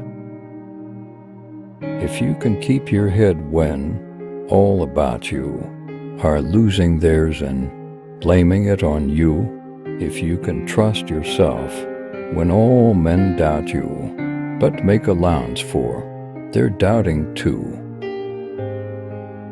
If you can wait and not be tired by waiting or being lied about, don't deal in lies, or being hated, don't give way to hating, and yet don't look to good, nor talk to wise. If you can dream and not make dreams your master, if you can think and not make thoughts your aim, if you can meet with triumph and disaster and treat those two impostors just the same, if you can bear to hear the truth you've spoken, twisted by knaves to make hay, trap for fools, or watch the things you gave your life to broken, and stoop and build them up with worn-out tools. If you can make one heap of all your winnings and risk it on one turn of pitch and toss, and lose and start again at your beginnings, and never breathe a word about your loss. If you can force your heart and nerve and sinew to serve your turn long after they are gone, and so hold on when there is nothing in you except the wool which says to them, hold on. If you can talk with crowds and keep your virtue, or walk with kings, nor lose the common touch, if neither foes nor loving friends can hurt you, if all men count with you, but none too much, if you can fill the unforgiving minute with 60 seconds worth of distance run, yours is the earth and everything that's in it, and which is more, you'll be a man, my son. He wrapped himself in quotations as a beggar would enfold himself in the purple of emperors. I never made a mistake in my life, at least, never one that I couldn't explain away afterwards. If you can keep your head when all about you are losing theirs and blaming it on you, if you can trust yourself when all men doubt you, but make allowance for their doubting too, if you can walk with the crowd and keep your virtue, or walk with kings nor lose the common touch, if neither foes nor loving friends can hurt you, if all men count with you, but none too much, if you can fill the unforgiving minute with 60 seconds worth of distance run, yours is the earth and everything that's in it, and which is more, you'll be a man, my son. I keep 6 honest serving men. They taught me all I knew. Their names are what and why and when and how and where and who. I am by calling a dealer in words, and words are, of course, the most powerful drug used by mankind. The individual has always had to struggle to keep from being overwhelmed by the tribe. To be your own man is hard business. If you try it, you will be lonely often and sometimes frightened, but no price is too high to pay for the privilege of owning yourself. Now this is the law of the jungle, as old and as true as the sky, and the wolf that shall keep it may prosper, but the wolf that shall break it must die. As the creeper that girdles the tree trunk, the law runneth forward and back, for the strength of the pack is the wolf. The world is very lovely, and it's very horrible, and it doesn't care about your life or mine or anything else.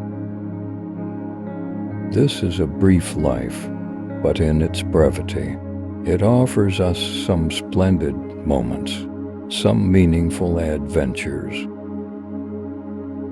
War is an ill thing, as I surely know, but will be an ill world for weaponless dreamers if evil men were not now and then slain. We had a kettle, we let it leak. Our not repairing made it worse. We haven't had any tea for a week. The bottom is out of the universe. At 2 o'clock in the morning, if you open your window and listen, You will hear the feet of the wind that is going to call the sun, and the trees in the shadow rustle, and the trees in the moonlight glisten. And though it is deep, dark night, you feel that the night is done. All good people agree, and all good people say, all nice people like us are we, and everyone else is they. But if you cross over the sea instead of over the way, you may end by, think of it, looking on we as only a sort of they. When young lips have drunk deep of the bitter waters of hate, suspicion and despair, all the love in the world will not wholly take away that knowledge, though it may turn darkened eyes for a while to the light and teach faith where no faith was. A time for prayer in times of war and not before, God and the soldier we adore. But in times of peace and all things righted, God is forgotten and the soldier slighted. I will remember what I was. I am sick of rope and chains. I will remember my old strength and all my forest affairs. I will not sell my back to man for a bundle of sugar cane. I will go out to my own kind and the wood folk in their lairs. I will go out until the day, until the morning break, out to the winds and tainted kiss, the water's clean caress. I will forget my ankle ring and snap my picket stake. I will revisit my lost love and playmates masterless. Thank you. Best quotes of Charles Bukowski. I did some digging, and in my opinion, here are Bukowski's hardest-hitting lines. Make sure you're sitting down. If you begin to feel lightheaded, take a breather. You'll want to brace yourself for this prose. 1. Great art is horseshit. Buy tacos. 2. An intellectual says a simple thing in a hard way. An artist says a hard thing in a simple way. 3. Find what you love and let it kill you. 4. Sometimes you climb out of bed in the morning and you think, I'm not going to make it, but you laugh inside remembering all times you've felt that way. 5. People run from rain but sit in bathtubs full of water. 6. Nothing is worse than to finish a good shit, then reach over and find the toilet paper container empty. Even the most horrible human being on earth deserves to wipe his ass. 7. Baby, I said, I'm a genius, but nobody knows it but me. 8. I guess the only time most people think about injustice is when it happens to them. 9. The tigers have found me and I do not care. 10. And yet good women frighten me because they eventually wanted your soul, and what was left of mine, I wanted to keep. 11. Bad taste creates many more millionaires than good taste. 12. The 9 to 5 is one of the greatest atrocities sprung upon mankind. You give your life away to a function that doesn't interest you. 13. I wanted the whole world or nothing. 14. How the hell could a person enjoy being awakened at 6:30 a.m. by an alarm clock, leap out of bed, dress, force feed, shit, piss, brush teeth and hair? 15. Sometimes you just have to pee in the sink. 16. If you get married, they think you're finished, and if you are without a woman, they think you're incomplete. 17. Poetry is what happens when nothing else can. 18. The free soul is rare, but you know it when you see it, basically, because you feel good, very good, when you are near or with them. 19. I want so much that is not here and do not know where to go. 20. My beer-drunk soul is sadder than all the dead Christmas trees of the world. 21. In my work as a writer, I only photograph in words what I see. 22. What matters most is how well you walk through the fire. 23. We are here to drink beer. We are here to kill war. We are here to laugh at the odds and live our lives so well that death will tremble to take us. 24. Dogs and angels are not very far apart. 25. Anything is a waste of time unless you are fucking well or creating well or getting well or looming tea. Award a kind of phantom love happiness. Thank you. 1. The meeting of two personalities is like the contact of two chemical substances. If there is any reaction, both are transformed. 2. Everything that irritates us about others can lead us to an understanding of ourselves. 3. Your visions will become clear only when you can look into your own heart. Who looks outside dreams. Who looks inside awakes. 4. I am not what happened to me. I am what I choose to become. 5. Until you make the unconscious conscious, it will direct your life and you will call it fate. 6. Loneliness does not come from having no people about one, but from being unable to communicate the things that seem important to oneself, or from holding certain views which others find inadmissible. 7. Knowing your own darkness is the best method for dealing with the darknesses of other people. 8. The pendulum of the mind oscillates between sense and nonsense, not between right and wrong. 9. Every form of addiction is bad, no matter whether the narcotic be alcohol, morphine, or idealism. 10. The privilege of a lifetime is to become who you truly are. 11. As a child, I felt myself to be alone, and I am still, because I know things and must hint at things which others apparently know nothing of, and for the most part do not want to know. 12. People will do anything, no matter how absurd, to avoid facing their own souls. 13. The most terrifying thing is to accept oneself completely. 14. One does not become enlightened by imagining figures of light, but by making the darkness conscious. 15. Show me a sane man and I will cure him for you. 16. People will do anything, no matter how absurd, in order to avoid facing their own souls. One does not become enlightened by imagining figures of light, but by making the darkness conscious.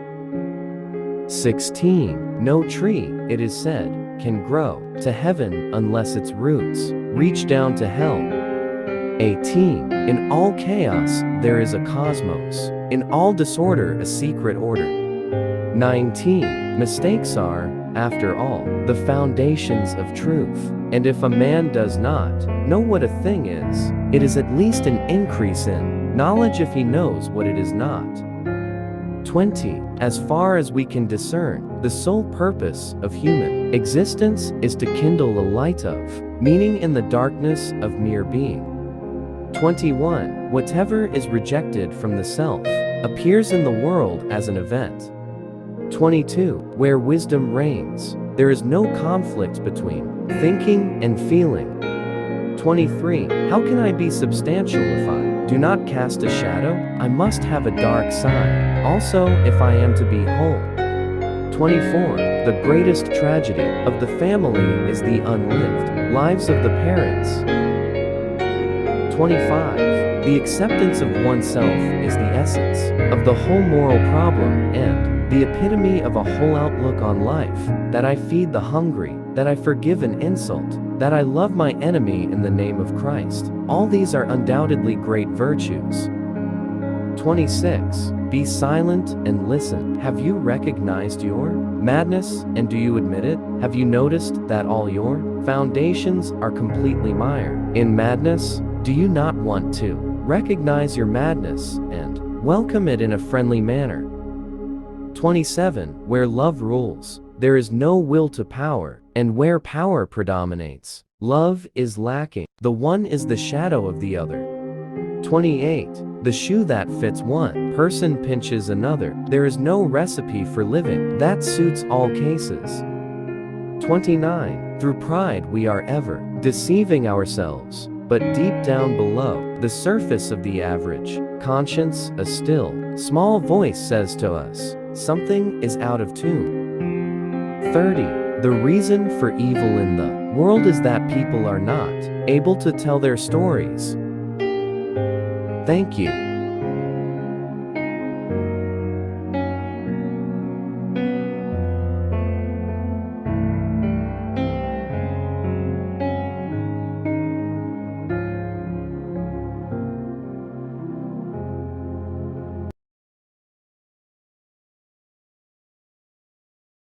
If I had my life to live over again, I would have made a rule to read some poetry and listen to some music at least once every week. A man who dares to waste 1 hour of time has not discovered the value of life. Ignorance more frequently begets confidence than does knowledge. It is those who know little, not those who know much, who so positively assert that this or that problem will never be solved by science. Thus, from the war of nature, from famine and death, the most exalted object which we are capable of conceiving, namely the production of the higher animals, directly follows. There is grandeur in this view of life, with its several powers. Having been originally breathed into a few forms or into one, and that, whilst this planet has gone cycling on according to the fixed law of gravity, from so simple a beginning endless, forms most beautiful and most wonderful have been, and are being evolved. If the misery of the poor be caused, not by the laws of nature, but by our institutions, great is our sin. It is not the strongest of the species that survives, not the most intelligent that survives. It is the one that is the most adaptable to change. The mystery of the beginning of all things is insoluble by us, and I for one must be content to remain an agnostic. An American monkey, after getting drunk on brandy, would never touch it again, and thus is much wiser than most men. The highest possible stage in moral culture is when we recognize that we ought to control our thoughts. Intelligence is based on how efficient a species became at doing the things they need to survive. One general law leading to the advancement of all organic beings, namely multiply, vary, let the strongest live and the weakest die.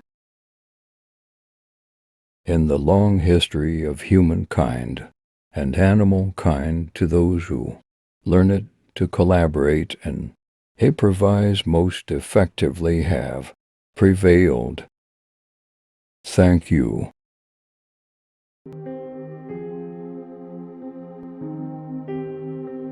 If anyone tells you that a certain person speaks ill of you, do not make excuses about what is said of you, but answer, "He was ignorant of my other faults, else he would not have mentioned these alone."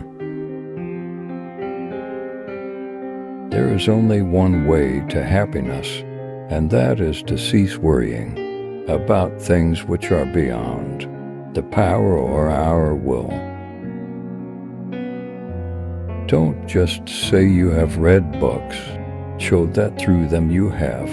Learn it to think better, to be a more discriminating and reflective person. Books are the training, weights of the mind. They are very helpful, but it would be a bad mistake to suppose that one has made progress simply by having internalized their contents. Man is not worried by real problems so much as by his imagined anxieties about real problems. Any person capable of angering you becomes your master. He can anger you only when you permit yourself to be disturbed by him. The key is to keep company only with people who uplift you, whose presence calls forth your best. Freedom is the only worthy goal. In life, it is won by disregarding things that lie beyond our control. Other people's views and troubles can be contagious. Don't sabotage yourself by unwittingly adopting negative, unproductive attitudes through your associations with others. Remember, it is not enough to be hit or insulted to be harmed. You must believe that you are being harmed. If someone succeeds in provoking you, realize that your mind is complicit in the provocation, which is why it is essential that we not respond impulsively to impressions. Take a moment before reacting, and you will find it easier to maintain control. I laugh at those who think they can damage me. They do not know who I am. They do not know what I think. They cannot even touch the things which are really mine and with which I live. To accuse others for one's own misfortune is a sign of want of education. To accuse oneself shows that one's education has begun. To accuse neither oneself nor others shows that one's education is complete. Nature hath given men one tongue but 2 ears, that we may hear from others twice as much as we speak. Attach yourself to what is spiritually superior, regardless of what other people think or do. Hold to your true aspirations no matter what is going on around you. He is a wise man who does not grieve for the things which he has not, but rejoices for those which he has. The greater the difficulty, the more glory in surmounting it. Skillful pilots gain their reputation from storms and tempests. Most of what passes for legitimate entertainment is inferior or foolish, and only caters to our exploits, people's weaknesses. Avoid being one of the mob who indulges in such pastimes. Your life is too short and you have important things to do. Be discriminating about what images and ideas you permit into your mind. If you yourself don't choose what thoughts and images you expose yourself to, someone else will, and their motives may not be the highest. It is the easiest thing in the world to slide imperceptibly into vulgarity. But there's no need for that to happen if you determine not to waste your time and attention on mindless pap. Now is the time to get serious about living your ideals. How long can you afford to put off who you really want to be? Your nobler self cannot wait any longer. Put your principles into practice now. Stop the excuses and the procrastination. This is your life. You aren't a child anymore. The sooner you set yourself to your spiritual program, the happier you will be. The longer you wait, the more you'll be vulnerable to mediocrity and feel filled with shame and regret. Because you know you are capable of better from this instant on. Vow to stop disappointing yourself. Separate yourself from the mob. Decide to be extraordinary and do what you need to do now. Caretake this moment. Immerse yourself in its particulars. Respond to this person, this challenge, this deed. Quit evasions. Stop giving yourself needless trouble. It is time to really live, to fully inhabit the situation you happen to be in now. Don't seek to have events happen as you wish, but wish them to happen as they do happen, and all will be well with you. Small-minded people blame others. Average people blame themselves. The wise see all. Blame as foolishness. God has entrusted me with myself. No man is free who is not master of himself. A man should so live that his happiness shall depend as little as possible on external things. The world turns aside to let any man pass who knows where he is going. What really frightens and dismays us is not external events themselves, but the way in which we think about them. It is not things that disturb us, but our interpretation of their significance.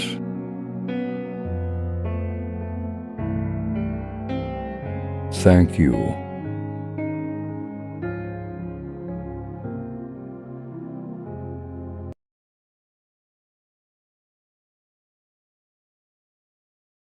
Do not spoil what you have by desiring what you have not. Remember that what you now have was once among the things you only hoped for.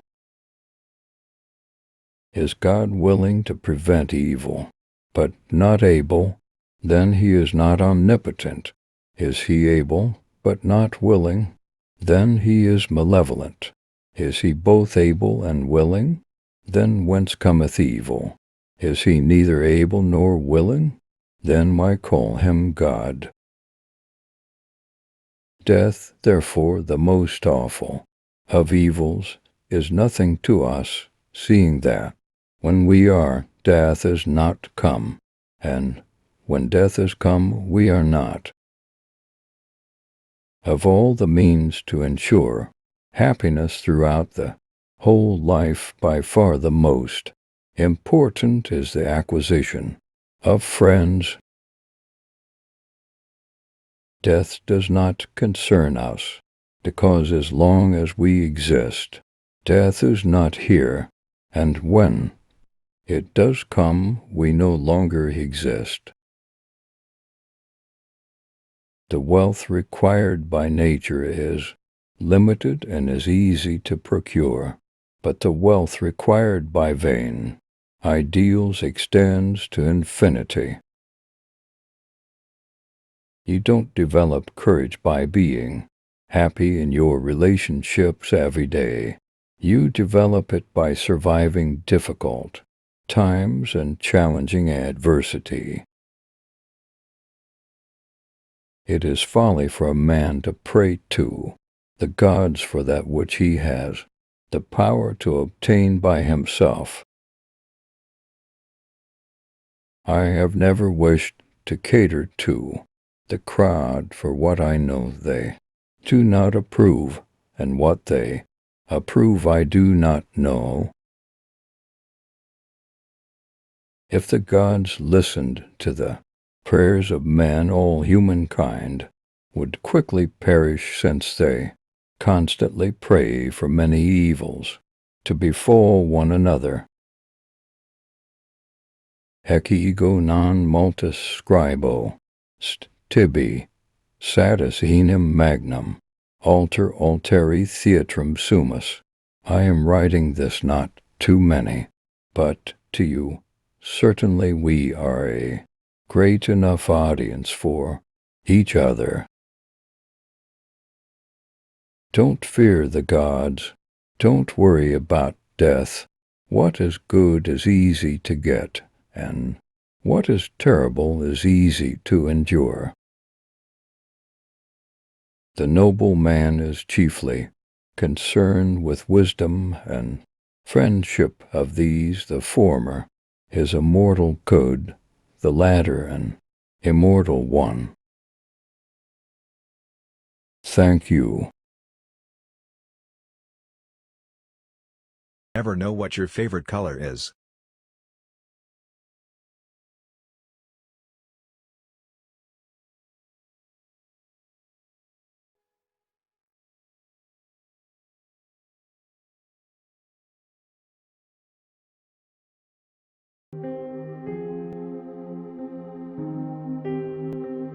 However many holy words you read, however many you speak, what good will they do you if you do not act upon them?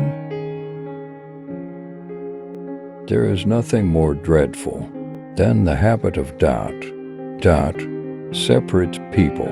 It is a poison that disintegrates friendships and breaks up pleasant relations. It is a thorn that irritates and hurts. It is a sword that kills. No one saves us but ourselves. No one can and no one may. We ourselves must walk the path. All that we are is the result of what we have thought. It is founded on our thoughts and made up of our thoughts. If a man speak or act with an evil thought, suffering follows him as the wheel follows the hoof of the beast that draws the wagon. If a man speak or act with a good thought, do not believe in anything simply because you have heard it. Do not believe in anything simply because it is spoken and rumored by many. Do not believe in anything simply because it is found written in your religious books. Do not believe in anything merely on the authority of your teachers and elders.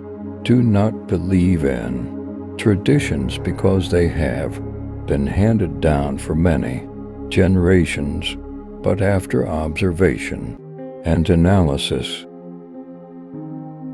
When you find that anything agrees with reason and is conducive to the good and benefit of one and all, then accept it and live up to it. Holding on to anger is like grasping a hot coal with the intent of throwing it at someone else. You are the one who gets burned.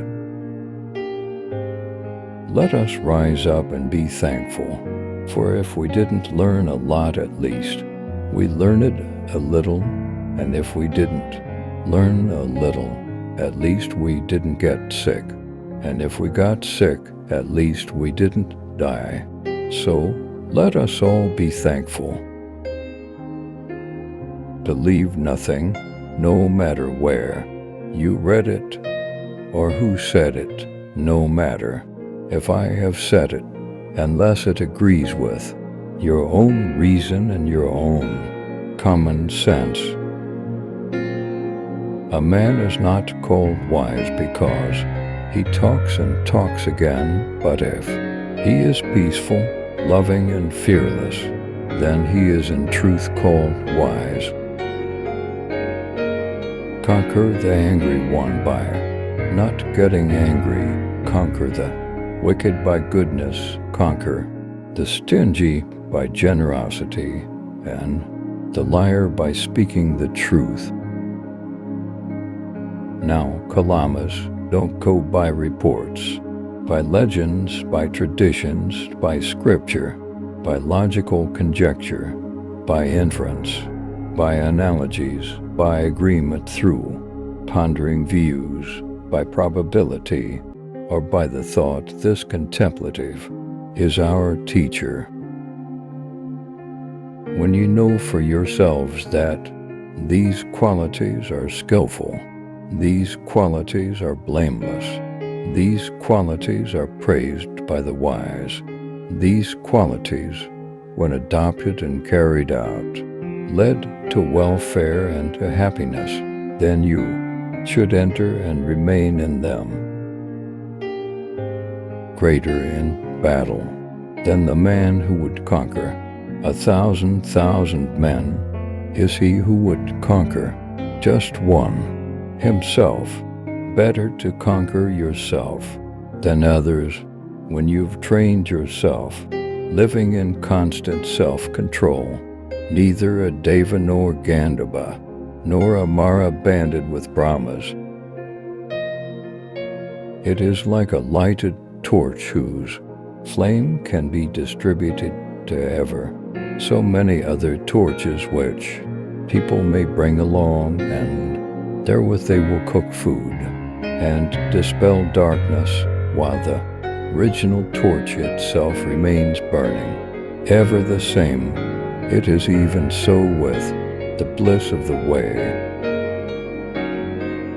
An insincere and evil friend is more to be feared than a wild beast.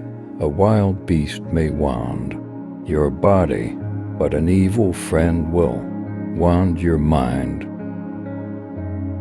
Whatever a monk keeps pursuing with his thinking and pondering, that becomes the inclination of his awareness.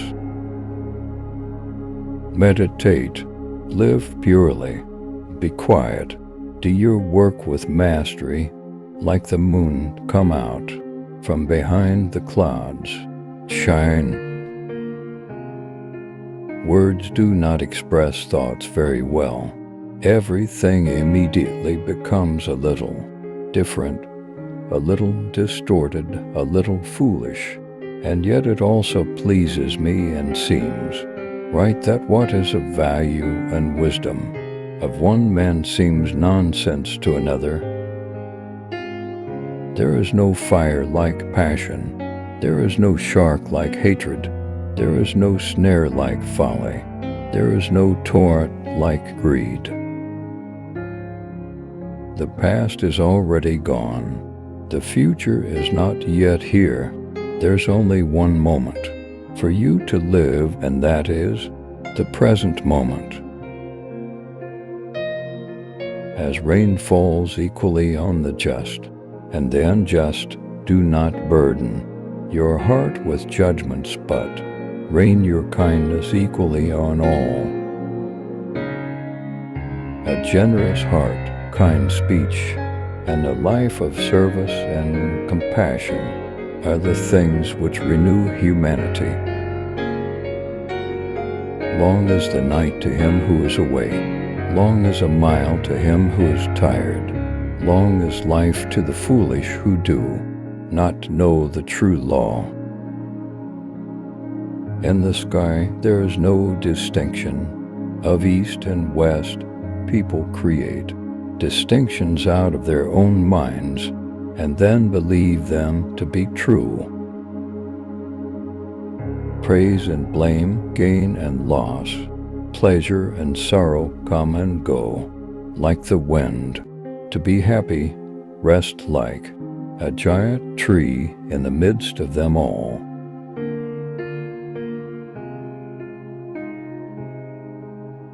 Thank you.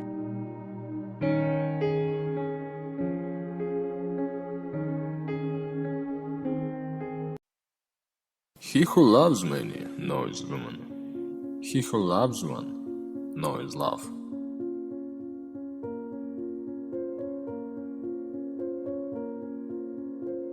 In all cases, forgetting is based on the motive of reluctance.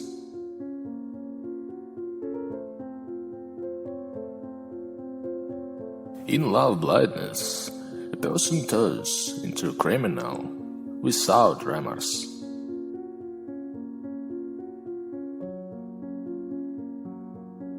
Never dreams happy, but only unsatisfied.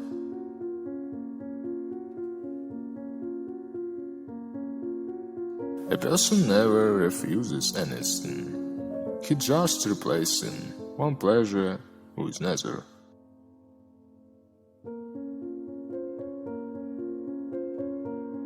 The secret of the human soul lies in the psyche dreamers of childhood.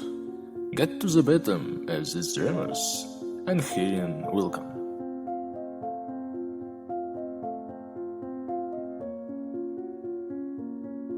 Those who lack sex talk about sex. Hungry people talk about food. People who have no money talk about money. And our oligarchs and bankers talk about morality.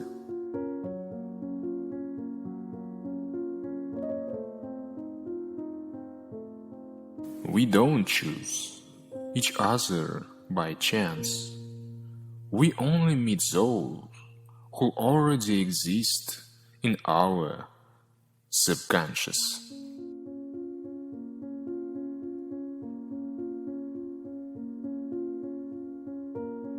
How bold and self-confident becomes the one who gains the conviction that he is loved.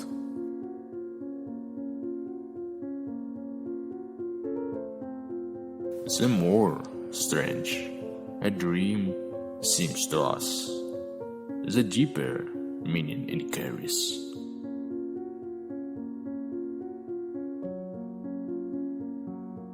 The limitation of pleasure only increases its value.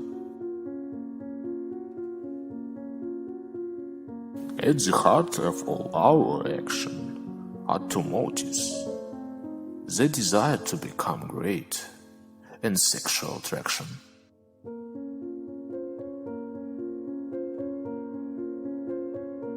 Being completely honest with yourself is a good exercise.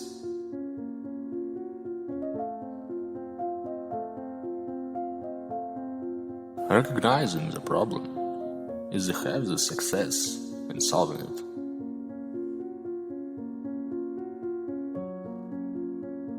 My world is a small island of pain floating in an ocean of indifference.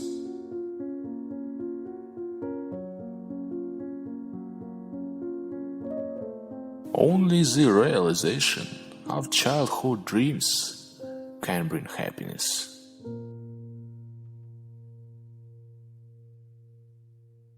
We enter the world alone and leave it alone. The only person you should compare yourself to is in the past, and the only person you should be better than is you now.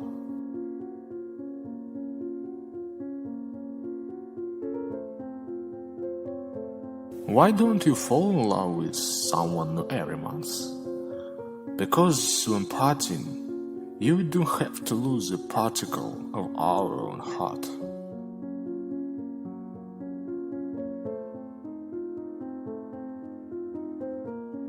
In our dreams, we always have one foot in childhood.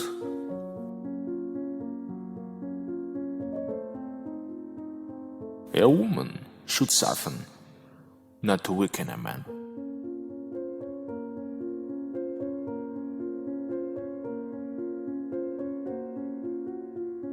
Love is the most proven way to overcome feelings of shame.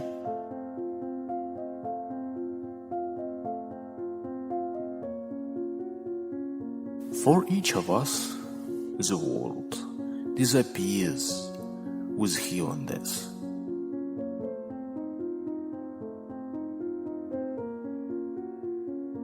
Dreams are the royal road to the unconscious.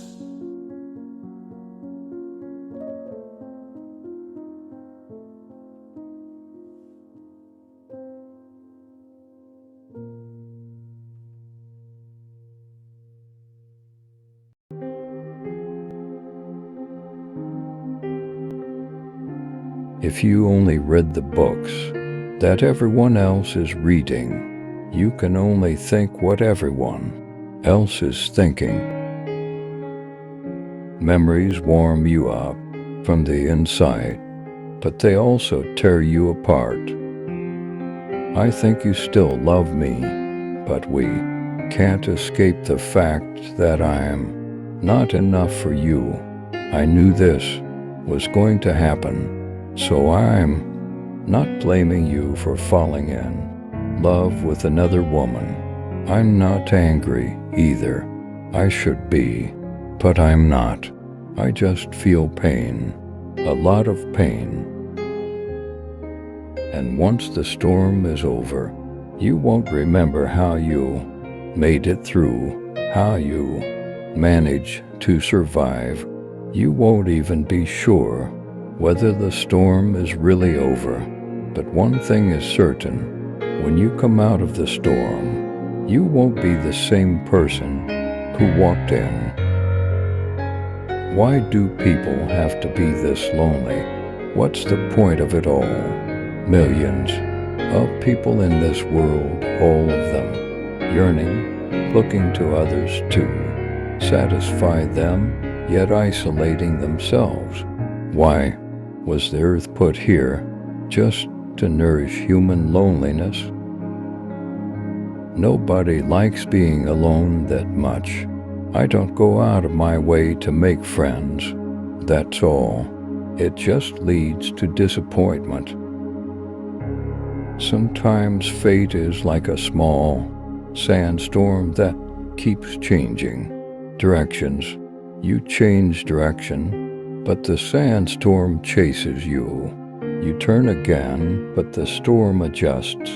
Over and over you play this out, like some ominous dance with death just before dawn. Why?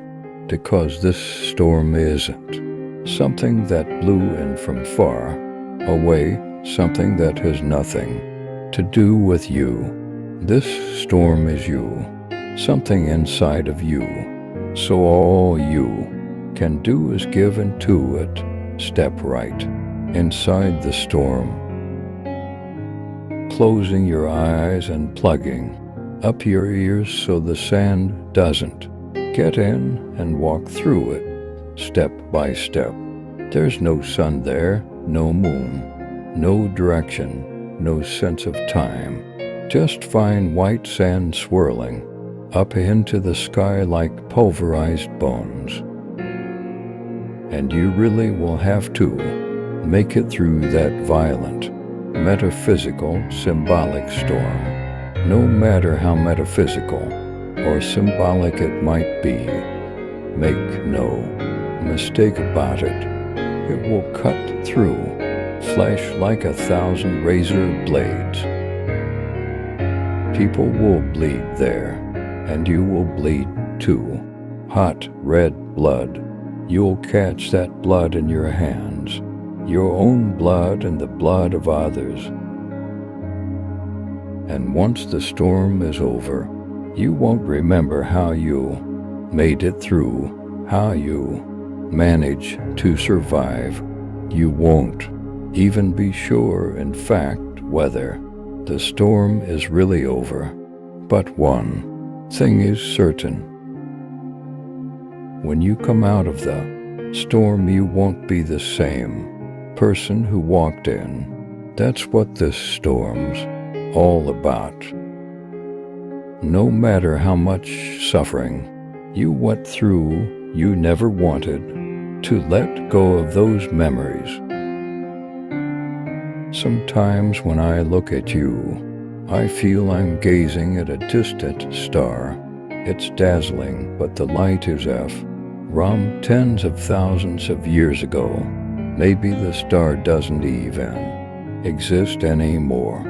Yet sometimes that light seems more real to me than anything. But who can say what's best? That's why you need to grab whatever chance you have of happiness where you find it, and not worry about other people too much. My experience tells me that we get no more than 2 or 3 such chances in a lifetime, and if we let them go, we regret it for the rest of our lives. Anyone who falls in love is searching for the missing pieces of themselves, so anyone who's in love gets sad when they think of their lover. It's like stepping back inside a room you have fond memories of, one you haven't seen in a long time. Lost opportunities, lost possibilities, feelings we can never get back. That's part of what it means to be alive, but inside our heads, at least that's where I imagine it. There's a little room where we store those memories. A room like the stacks in this library, and to understand the workings of our own heart, we have to keep on making new reference cards. We have to dust things off every once in a while, let in fresh air, change the water in the flower vases. In other words, you'll live forever in your own private library. I want you always to remember me. Will you remember that I existed and that I stood next to you here like this? I was always hungry for love. Just once I wanted to know what it was like to get my fill of it, to be fed so much love I couldn't take any more. Just once. But I didn't understand then that I could hurt somebody so badly she would never recover, that a person can, just by living, damage another human being beyond repair. Unfortunately, the clock is ticking. The hours are going by. The past increases, the future recedes, possibilities decreasing, regrets mounting. I have this strange feeling that I'm not myself anymore. It's hard to put into words, but I guess it's like I was fast asleep, and someone came, disassembled me, and hurriedly put me back together again. That sort of feeling. If you can love someone with your whole heart, even one person, then there's salvation in life. Even if you can't get together with that person, is it possible in the final analysis for one human being to achieve perfect understanding of another? We can invest enormous time and energy in serious efforts to know another person. But in the end, how close can we come to that person's essence? We convince ourselves that we know the other person well, but do we really know anything important about anyone? Thank you.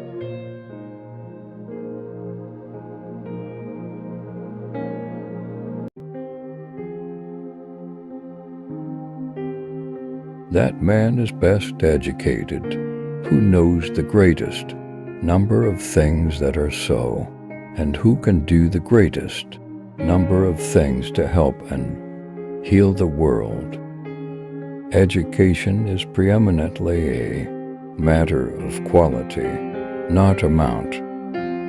Any man can learn anything he will, but no man can teach except to those who want to learn. The short successes that can be gained in a brief time and without difficulty are not worth much. Nothing can be made except by makers. Nothing can be managed except by managers. Money cannot make anything, and money cannot manage anything.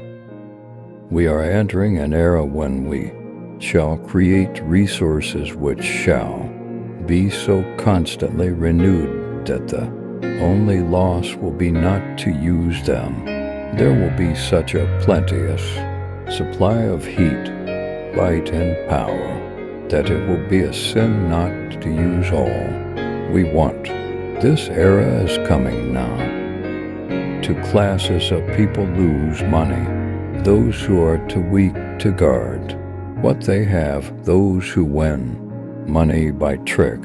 They both lose in the end.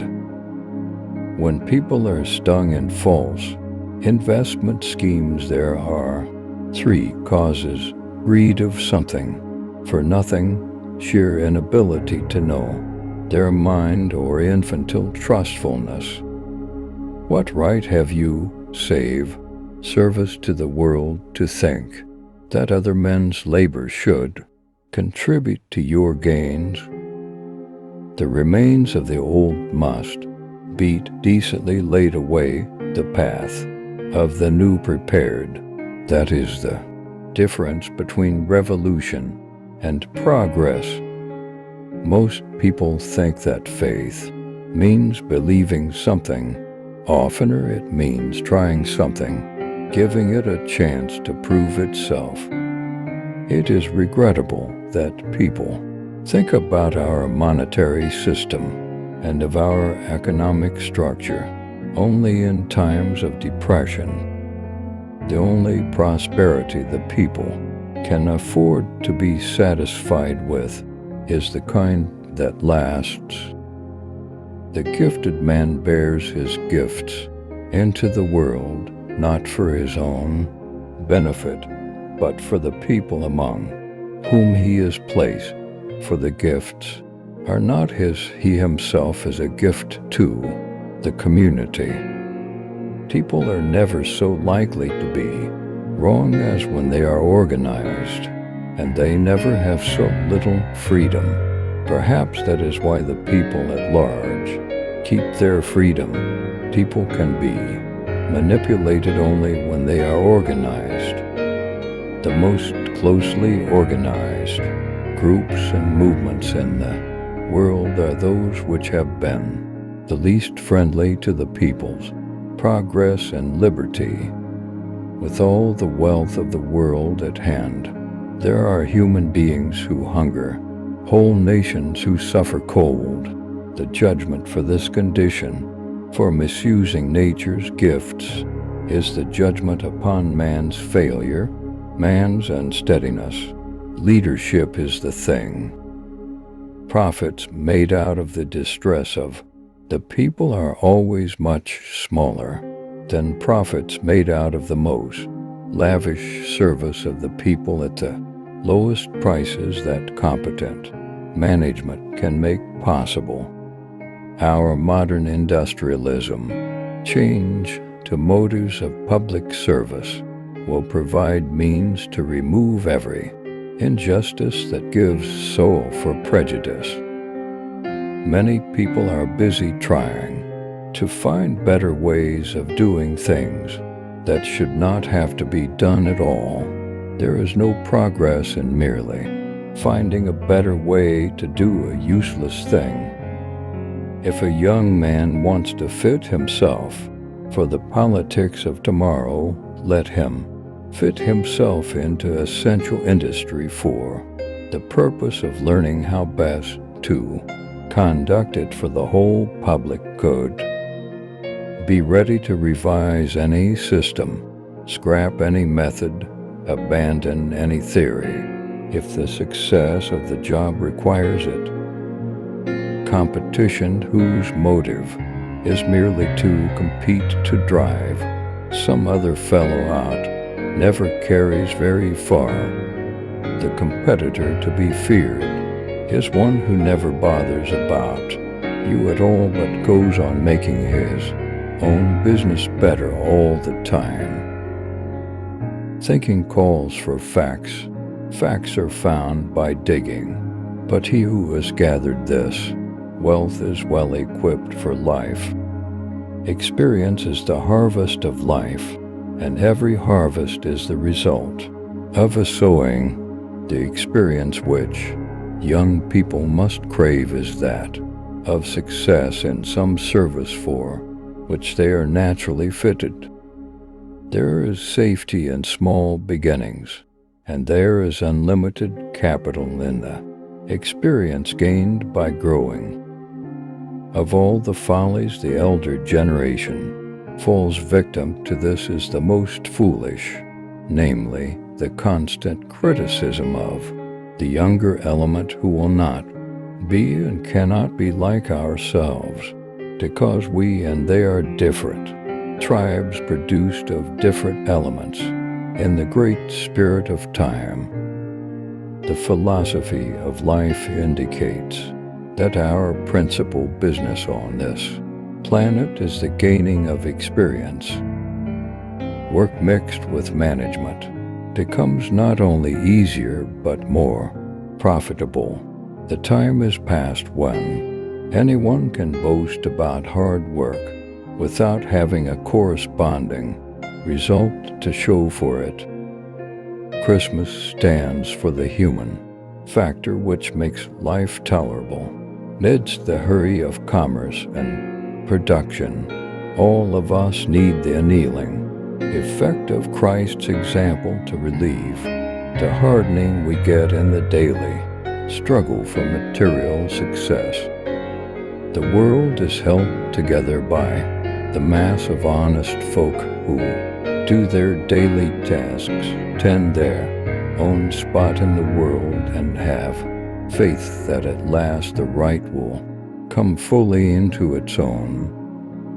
One needs to be successful in the conventional way to learn just how far away from success it may be.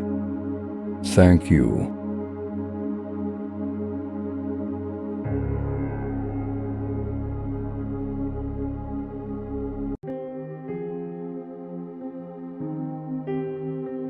We are not rich by what we possess, but by what we can do without. He who is cruel to animals becomes hard also in his dealings with men. We can judge the heart of a man by his treatment of animals. Act in such a way that you treat humanity, whether in your own person or in the person of any other, never merely as a means to an end, but always at the same time as an end. Enlightenment is man's release from his self-incurred tutelage. Tutelage is man's inability to make use of his understanding without direction from another. Self-incurred is this tutelage when its cause lies not in lack of reason, but in lack of resolution and courage to use it without direction from another. Separad, have courage to use your own reason. That is the motto of enlightenment. Two things fill the mind with ever-increasing wonder and awe. The more often and the more intensely the mind of thought is drawn to them, the starry heavens above me and the moral law within me. All our knowledge begins with the senses, proceeds then to the understanding, and ends with reason. There is nothing higher than reason. Two things fill the mind with ever new and increasing admiration and awe. The more often and steadily we reflect upon them, the starry heavens above me and the moral law within me. I do not seek or conjecture either of them as if they were veiled obscurities or extravagances beyond the horizon of my vision. I see them before me and connect them immediately with the consciousness of my existence. Whereas the beautiful is limited, the sublime is limitless, so that the mind in the presence of the sublime had tempting to imagine what it cannot as pain in the failure, but pleasure in contemplating the immensity of the attempt.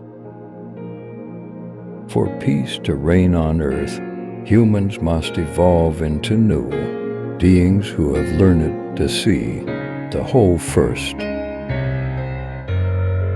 Seek not the favor of the multitude. It is seldom got by honest and lawful means, but seek the testimony of few, and number not voices, but weigh them. Genius is the ability to independently arrive at and understand concepts that would normally have to be taught by another person. Laziness and cowardice are the reasons why so great a portion of mankind after nature has long since discharged them from external direction naturally to Mayorans, nevertheless remains under lifelong tutelage, and why it is so easy for others to set themselves up as their guardians. It is so easy not to be of age. If I have a book which understands, for me a pastor who has a conscience, for me a physician who decides my diet, and so forth, I need not trouble myself. I need not think. If I can only pay, others will easily undertake the irksome work for me. That the step to competence is held to be very dangerous by the far greater portion of mankind. Space and time are the framework within which the mind is constrained to construct its experience of reality. Have patience a while. Slanders are not long-lived. Truth is the child of time. Ere long she shall appear to vindicate thee. But to unite in a permanent religious institution which is not to be subject to doubt before the public even in the lifetime of one man, and thereby to make a period of time fruitless in the progress of mankind toward improvement, thus working to the disadvantage of posterity. That is absolutely forbidden. For himself, and only for a short time, a man may postpone enlightenment in what he ought to know, but to renounce it for posterity is to injure and trample on the rights of mankind. Skepticism is thus a resting place for human reason, where it can reflect upon its dogmatic wanderings and make survey of the region in which it finds itself, so that for the future it may be able to choose its path with more certainty. But it is no dwelling place for permanent settlement. Such can be obtained only through perfect certainty in our knowledge, alike of the objects themselves and of the limits within which all our knowledge of objects is enclosed.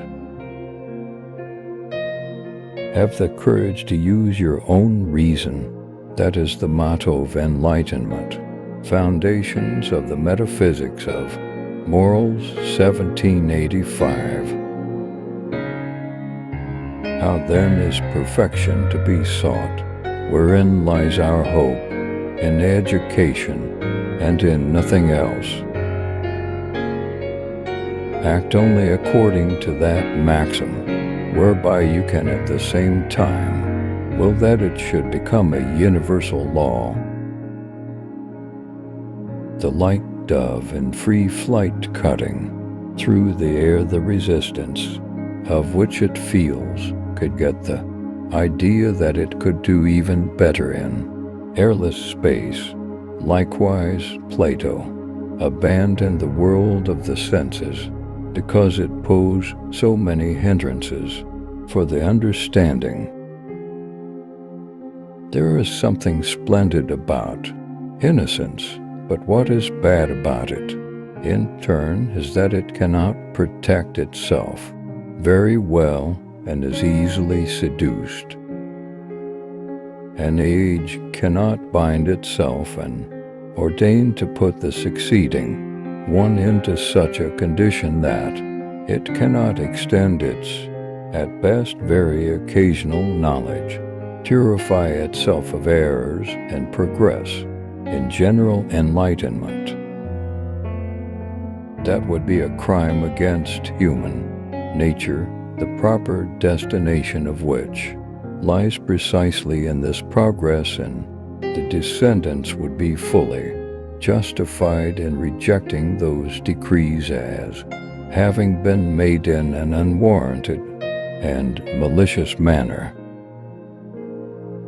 The touchstone of everything that can be concluded as a law for a people lies in the question whether the people could have imposed such a law on itself.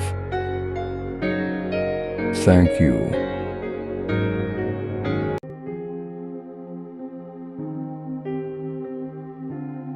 Those who make the worst use of their time are the first to complain of its brevity. Two persons cannot long be friends if they cannot forgive each other's little failings. Life is a tragedy for those who feel, and a comedy for those who think. The pleasure of criticizing takes away from us the pleasure of being moved by some very fine things. There are only three events in a man's life: birth, life, and death. He is not conscious of being born. He dies in pain and he forgets to live. We keep a special place in our hearts for people who refuse to be impressed by us. Most men make use of the first part of their life to render the last part miserable. When a book raises your spirit and inspires you with noble and manly thoughts, seek for no other test of its excellence. It is good and made by a good workman. Those who make the worst use of their time are the first to complain of its shortness. The same principle leads us to neglect a man of merit that induces us to admire a fool. A wise man is cured of ambition by ambition itself. His aim is so exalted that riches, office, fortune, and favor cannot satisfy him. The true spirit of conversation consists more in bringing out the cleverness of others than in showing a great deal of it yourself. He who goes away pleased with himself and his own wit is also greatly pleased with you. The very essence of politeness is to take care that by our words and actions we make other people pleased with us as well as with themselves. We can recognize the dawn and the decline of love by the uneasiness we feel when alone together. One seeks to make the loved one entirely happy, or, if that cannot be entirely, wretched. The pleasure of criticism takes away from us the pleasure of being deeply moved by very fine things. That man is good who does good to others. If he suffers on account of the good he does, he is very good. If he suffers at the hands of those to whom he has done good, then his goodness is so great that it could be enhanced only by greater sufferings. And if he should die at their hands, if it is true that one is poor on account of all the things one wants, the ambitious and the avaricious languish in extreme poverty. Not to be able to bear with all bad-tempered people with whom the world is crowded shows that a man has not a good temper himself. Grief at the absence of a loved one is happiness compared to life with a person one hates. A man is rich whose income is larger than his expenses, and he is poor if his expenses are greater than his income. La gloria o mérito de ciertos hombres consiste en escribir bien, el de otros consiste en no escribir. There is no road too long to the man who advances deliberately and without undue haste. There are no honors too distant to the man who prepares himself for them with patience. Il faut chercher seulement penser et parler justi sans vouloir mener les autres notre got at nos sentiments.